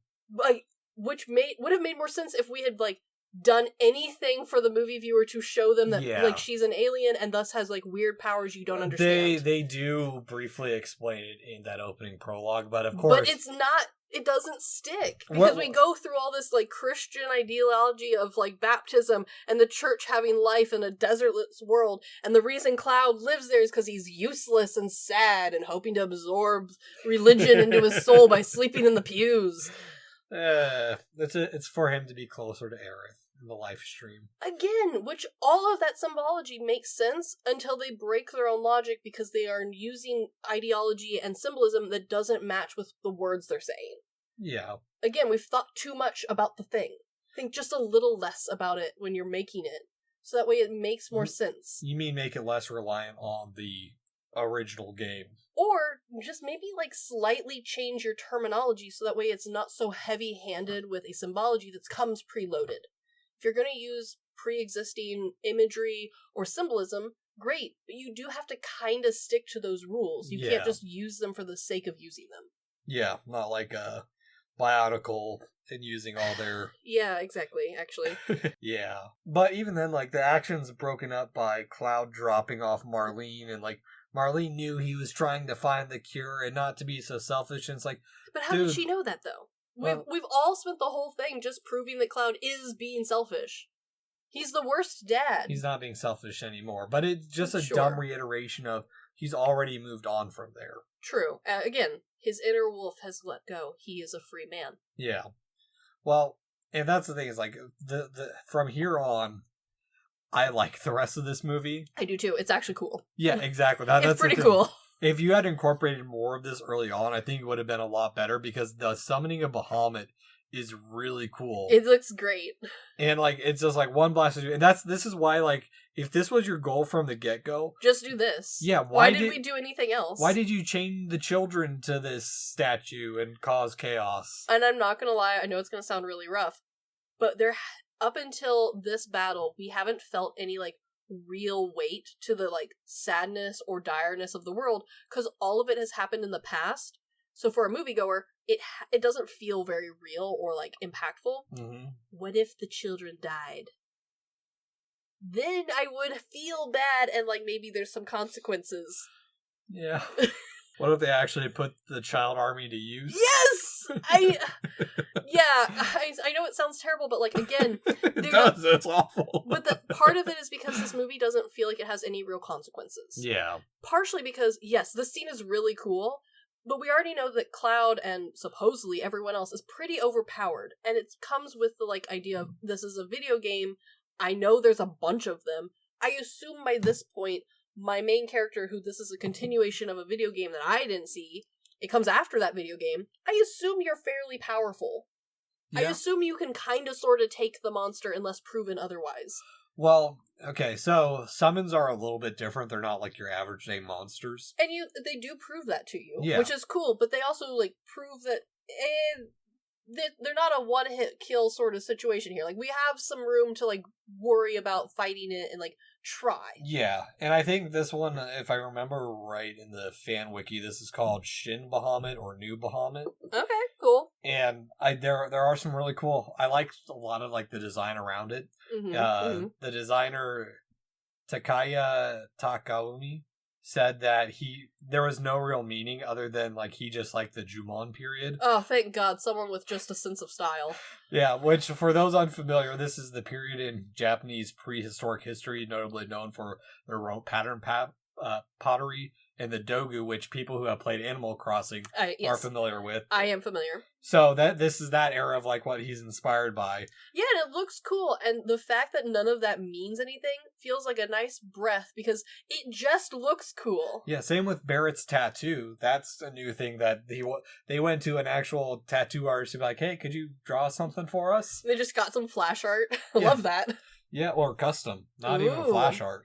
Fancy. Yeah. But like it's the only thing that I think is a little awkward about this the rest of this movie is Reno and Rude's comedy is just all right through some of these fights. Yeah, but I'm also not expecting much, so it doesn't feel too disappointing. Yeah, I do like they're kind of giving them some redemption through their actions to fighting against this group, even though they are Shinra stooges. No, I agree. This feels like the most impactful part of the movie, and not just because it's meant to be the climax. Yeah. It feels like truly the most character development anyone has had this whole movie. Yeah. Well, and like when the squad comes to the rescue is just like Denzel comes to his senses now for some reason. That's the thing. I don't understand the logic here, but yeah, sure. The possession and like his like, oh, I'm gonna defend Tifa by punching Bahamut. Also, again, why is Tifa not punching anything? Because she's knocked out. Sure. Again, though, she hasn't done anything. Yeah. Anyway, the most disappointing character. Yeah, well, there's some other stuff too. Like, I like that this is how they bring the squad in, is like when shit hits the fan. This is like the superhero, Super Sentai force that comes in. It does feel... Okay, and here's the thing. I don't really understand who any of these people are. I just assumed that this was like fan service. And I was okay with it because it's cool and I'm enjoying the rest of the fight. So I don't really need to know why any of these people... I mean, Barrett's got a cool-ass gun. And it's cool. He was one of my favorites as a kid because he swore. That is cool. I mean, they bleeped it out, but... Yeah, but I mean, yeah, like all the characters just felt like, oh, look, it's that one character, as opposed to the rest of the movie where it felt like, oh, look at the character, look at the backstory we gave them. This feels like correct fan service. Yeah, well, and there's some other stuff too, like, there's things I don't get of, like, Keishi, the cat character. Yeah. The actual cat-looking one. Yeah, I mean, cute, but sure. He's actually, in the game, he's riding an even bigger doll, which That's very funny. I assume they don't include that because it's one less thing to animate. Oh, that's fair. But also, like, it's only been 2 years between the end of the game and when this movie's set. Yeah. And, like... I mean, everyone's been busy, I guess. Well, Denzel doesn't know who these are, and it's like, Marlene lives with them. Yeah. Barrett hasn't stopped by. He doesn't know who Barrett is. Marlene is his daughter. Like, that makes no sense. Or, like, no one keeps touching. It's just, like, all this thing of, like, everyone calling Cloud on the phone now makes no fucking sense of, like, no one's been keeping in touch with the rest of these guys. I just assumed it was because both of them were the worst parents ever. Because, again, to me, Denzel is their biological child, and they've just, like... But also, that doesn't make sense either, because he's, like, older. Like, they would have known about... Like, they would have met him when he was still younger. Like, maybe he doesn't remember them, but they would know him, because, like, again, this movie doesn't explain well, like, who this child is. Yeah. So you just assume it's theirs. Yeah, he'd at least know who Barrett is. Yeah, absolutely. And so like, it's confusing. Yeah. Well, and, like, even when Cloud arrives, there's other confusing stuff of, like, the stigma and just the goo going crazy on everyone. Yeah, didn't quite understand that. Yeah. But I don't really care. Yeah, and, like, while Cloud is, like, he's having, like, that quick flashback to the avalanche and the plate falling, and for some reason, and, like... Okay, that part was hilarious to me, because it just seems like he was having a flashback during the worst possible time. Yeah. And just people are dying, and they're like, Cloud, save us! And Cloud's like, over here just spaced out. Well, and I get it's supposed to be like this is his final like chain that he's breaking to like overcome his grief and actually fight back. I hear you, however, we already had such good symbolism with the wolf disappearing. Yeah. Why just not let it end there? Why not that be like truly the last one and just like let the fighting go without the flashback? Because this is what happens when you give people who have never made a movie before and only made video games free reign. Yeah, it's obvious. Because again, like, we already had good symbolism. This flashback, unfortunately, just comes across as, again, Cloud failing in his duties and thus spiraling in his sadness. Yeah. Which we were supposed to have been broken free of. That's the one last thing he's got to do. Ah, goddamn. But I do like, one, the fighting's all floaty, but like... It is, but it looks cool. It's anime style, so I don't care. Yeah. But when Cloud shows up and like combines all his blades and they're just like... It is cool. We'll let Cloud do his thing. We've done our part. Go do it, Cloud. Okay, that part made... The only reason it made any sense to me is because, again, I assumed the first time I watched this that these were cutscenes from the video game, so I assumed that you played as Cloud. Yeah. And thus, why would I animate the rest of the characters? I assumed that this was, like, footage of when you got combo kills. And so, thus, the other characters aren't here, not necessarily because, like, oh, it's just Cloud-based. Now that I know that this is, like, a standalone thing, after having watched it 3 times, knowing that information, why are you bitches not helping? Well, because they don't want to get in his way. I feel like this bad guy is big enough that y'all can be attacking its toes and Cloud can work on the rest of it. It's huge. It's as big as part of the city block. It's got an HP bar. Yes, it does. And we could be working on, like, its tail or, like, you don't need to be in the way. You can be off to the side attacking a leg. I think it's, if I remember right, it's the Ruby weapon is the best way to beat it is to have 2 dead teammates. That's hilarious. Yeah. They don't bother with that, but... But that's the other thing with this movie, too, is, like, we have this cool action, and then they just kill it for Rufus to reveal that Mother's been with them the whole time, and it's just like... that's kind of bullshit, I'm not gonna lie. I was waiting for, like, a big reveal, because honestly, the big reveal I was hoping would explain the fuck Mother was a little bit better. No. And it doesn't. He's just like, it's here already, and you're like, so it is, like, the Holy Spirit, I guess? That's useless. Yeah, well, it's just a way to push Kadaj into, like, dropping or commanding Bahamut to do the Mega Flare, which, like, again, felt like fan service that I didn't care about. Oh, the Mega Flare is cool, though. It's a way to... It looked cool. It's the way to do the teamwork of, hey, they all need to air toss Cloud up, and, like, the last little... cool. Yeah, the last little bit of Aerith pulling him through is a nice little touch. It looks cool, but here's the thing. It also kind of just looks like the, like, final scene of a really good anime that's ending. Yeah. And so because of that, like, yes, it looks really, really dope. The power of friendship shall prevail! Yeah, but we don't know who any of these friends are because we haven't spent any time with them. Well, you know who Tifa is. Yep, she's unconscious. You know who Vincent is. Kinda. You've met at least 2 of them. Wow, good friends. My acquaintances from work. Yeah.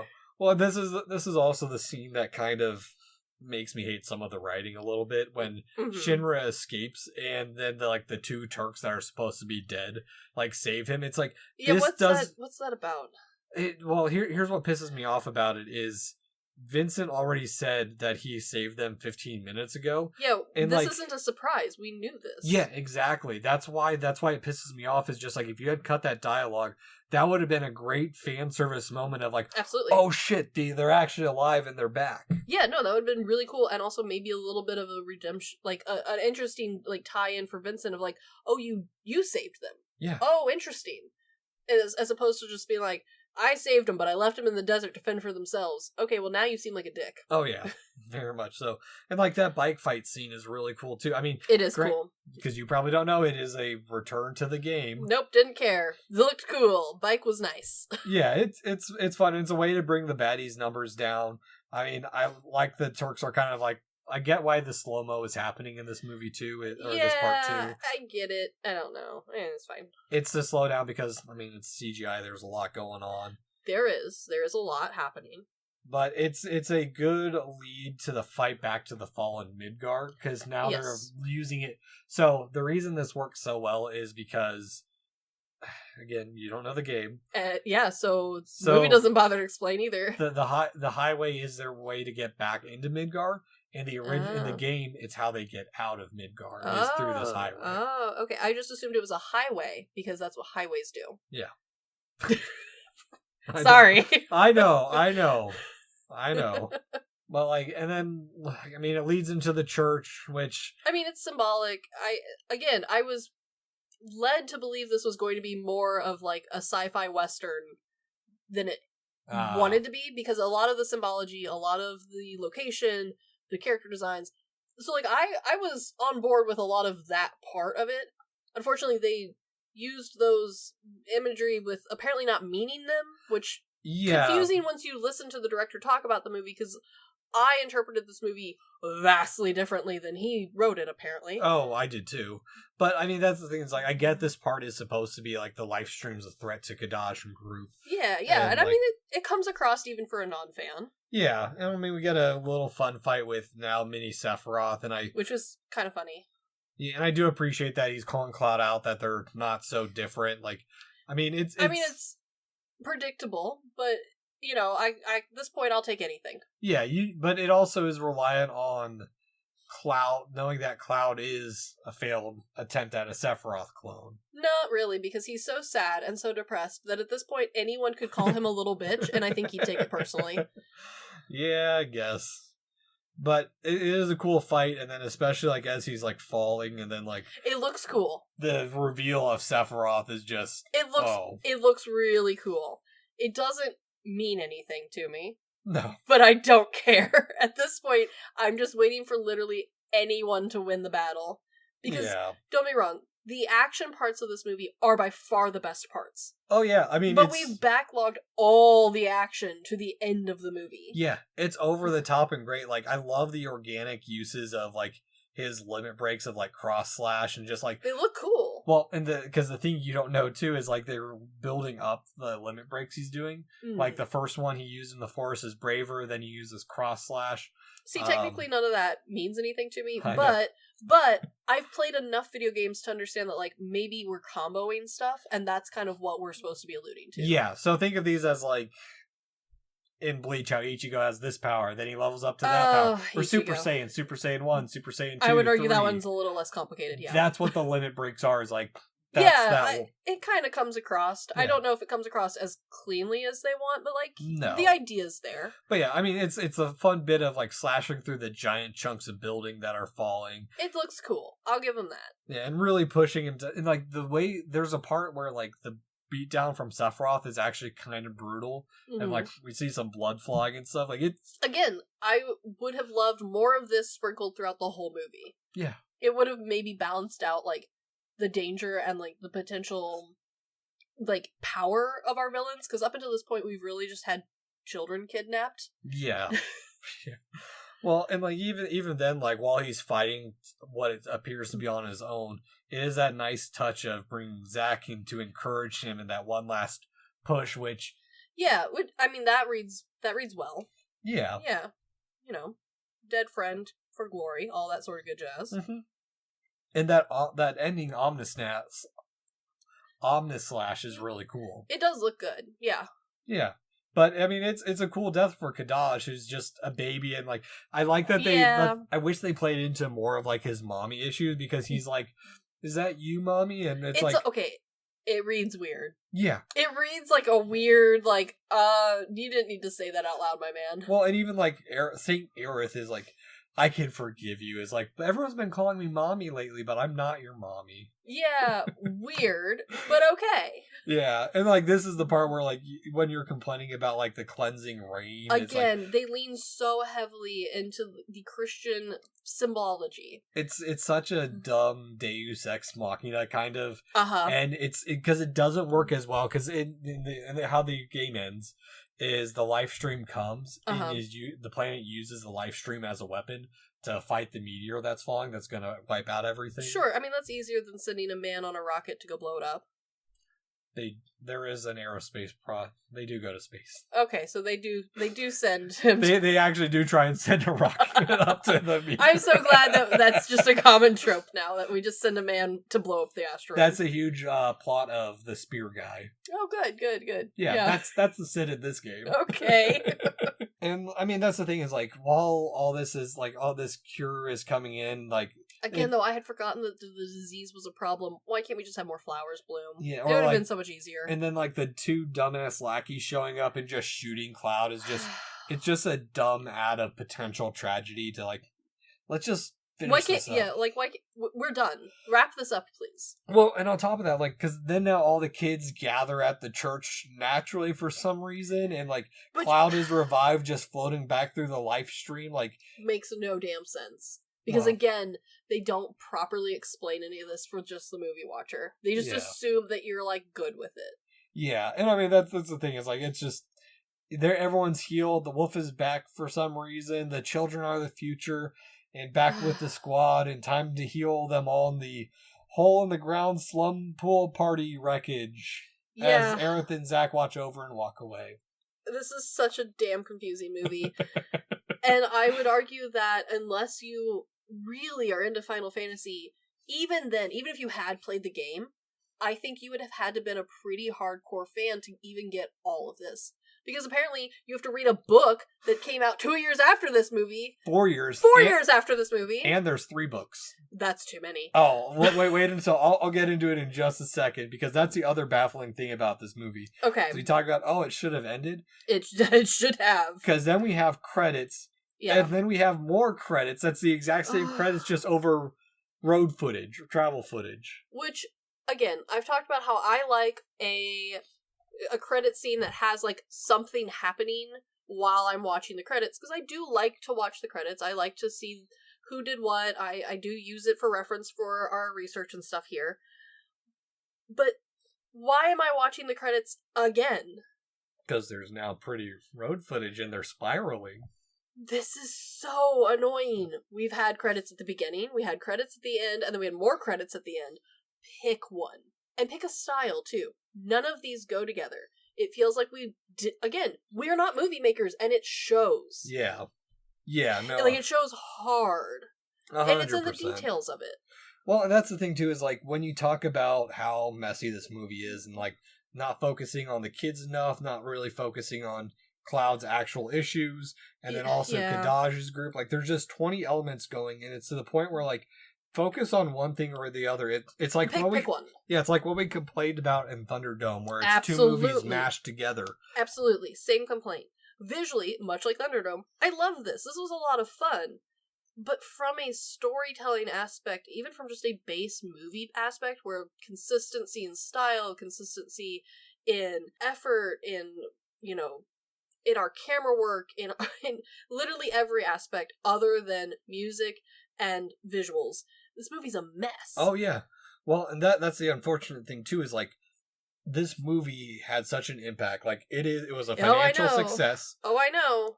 And I think a lot of this is because y'all are fangirling real damn hard. This was the start of it. Yeah. And the original release of Advent Children was the third media property to come from Final Fantasy VII, following a Japanese exclusive FOMA mobile game series. Of course it did. And then, before Crisis Final Fantasy VII, there are, as of recording this, 16 other games, books, or movie adaptations of just this? Attached to it. It's not of just this. It expands. That's too much. Oh, also there's the remakes too. Why are we remaking this? Gotta squeeze them tits. Oh, God. Okay, and here's the thing. I get loving something to the ground as a fandom. I really, really do. I truly understand just squeezing the ever-loving shit out of whatever piece of media you love, and having creators who are willing to give you more, I'm sure is amazing as a fan. However, we need to talk about the quality y'all are willing to put up with, because I feel like we're settling just a little bit. Oh, some of us aren't, like, settling for it. Like, I've only played the first remake. Okay. And they've added on to it. As much as I do like it, and I am enjoying it, I 100% can see it for what it is. They have been milking this game specifically so hard for so long that even I am a little bit annoyed of, like, I want if you're going to do a HD remake of something, do one of, like, 1 through 6. Do something older. Just stop focusing on 7 so fucking hard. Yeah, and I get it. Like, it's cool. It looks cool. The characters, I can see why they picked what they did. I really can. But again, this is very heavy on the video game aspect as opposed to literally anything else. And while I like these characters and I like the story, I am very hesitant to pick up the books because I have a very strong suspicion they are much like a lot of other books that are written for TV shows or video games where it's literally just a retelling with more sad backstory shit. These, from my understanding, the books expand it. I mean, even the games do. I barely played Dirge of Cerberus. I haven't played Crisis Core. Like, as much as I love Final Fantasy VII, I haven't played everything around it because I do recognize, that's not, at a point I just want the original story. I don't need 20 other things expanding this world. Yeah, and when I say I'm hesitant for the books, those of you who are in the book world, I think probably know what I'm talking about. There is a tendency for books, especially ones that are based like this, where it is extra information and story for a character where maybe the mystery of it would have been enough. Mm-hmm. You know what I mean? We didn't really need 20-something plus books of Angel, the character from Buffy the Vampire. we do not need Murder, She Wrote rewritten into a book format to reread for literally the next, I think, 20 years. I think they are still coming out with new ones. That can die. We can let it go. And I'm worried that it's going to be the same thing here with Final Fantasy as opposed to something like Star Trek or Star Wars, where it is truly a unique story with well written for a book for a reader's use. You know what I mean? Yeah. No, there's unfortunately Square Enix has a lot of issues going on right now, so we've noticed, and don't be wrong, I like their stuff. I like this. This is fun. I rewatched this multiple times as a kid because it was cool. It's still cool. Yeah. But I also see the potential, having now seen 2 different Final Fantasy movies, both of which I would argue are garbage, but have really good bones. The ideas are definitely there. I'm not saying never do another Final Fantasy movie, but I am going to argue that maybe we hire actual movie directors from now on. Yeah, I agree. So then, on the good, bad, weird scale, Chris, what do you give Final Fantasy VII Advent Children?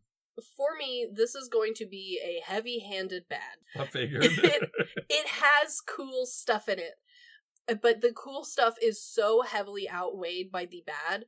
As a non-Final Fantasy, hardcore fan, as someone who's just lightly interested in the franchise, and who has not played enough Final Fantasy VII to have caught who half of these damn people are.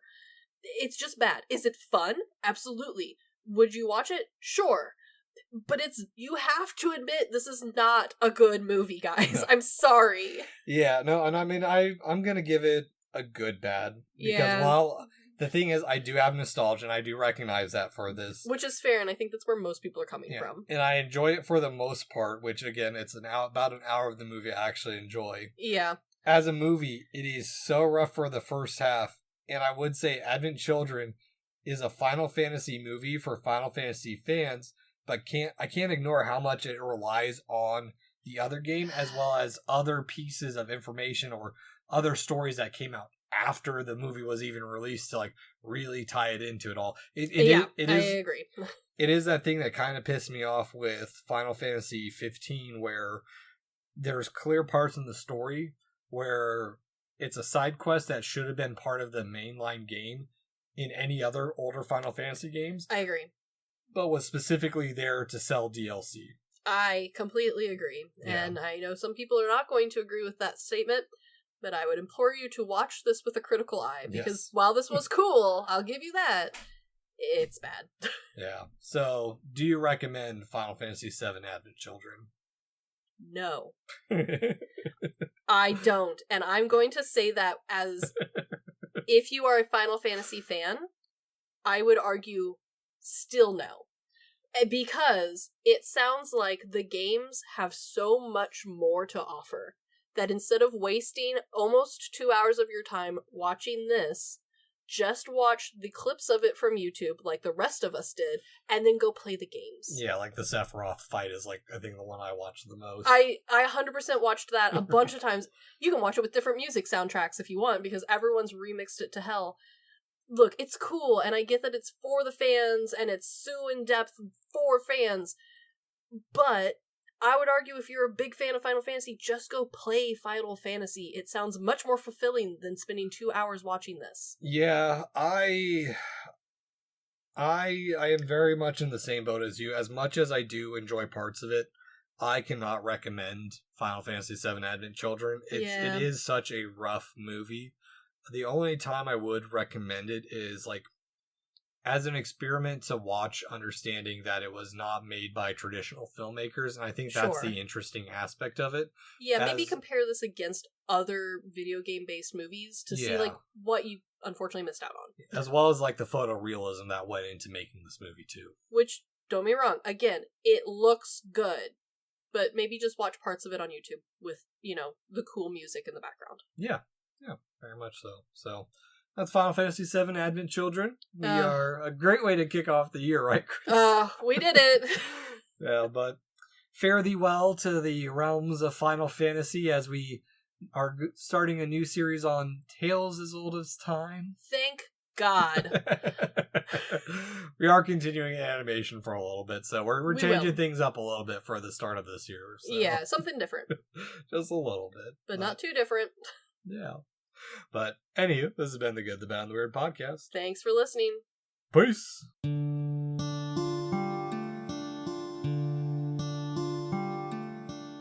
Thank you for stopping by this here town of the Good, the Bad, and the Weird. We appreciate your listenership, and if you want more of our takes in your life, feel free to check us out on social media at The Good, the Bad, and the Weird Podcast, or TGTBTW for short. As well, if we missed a fact, your favorite part of a movie, or just have a suggestion and want to reach out and say howdy, feel free to email us at tgtbtwpodcast@gmail.com. And feel free to join our Discord at The Good, the Bad, and the Weird Podcast, where we talk about movies, just share random banter here and there. And always check out our podcasters, streamers, or any other content creator we shout out in our episodes. We really appreciate it. And as always, thank you for listening. Peace.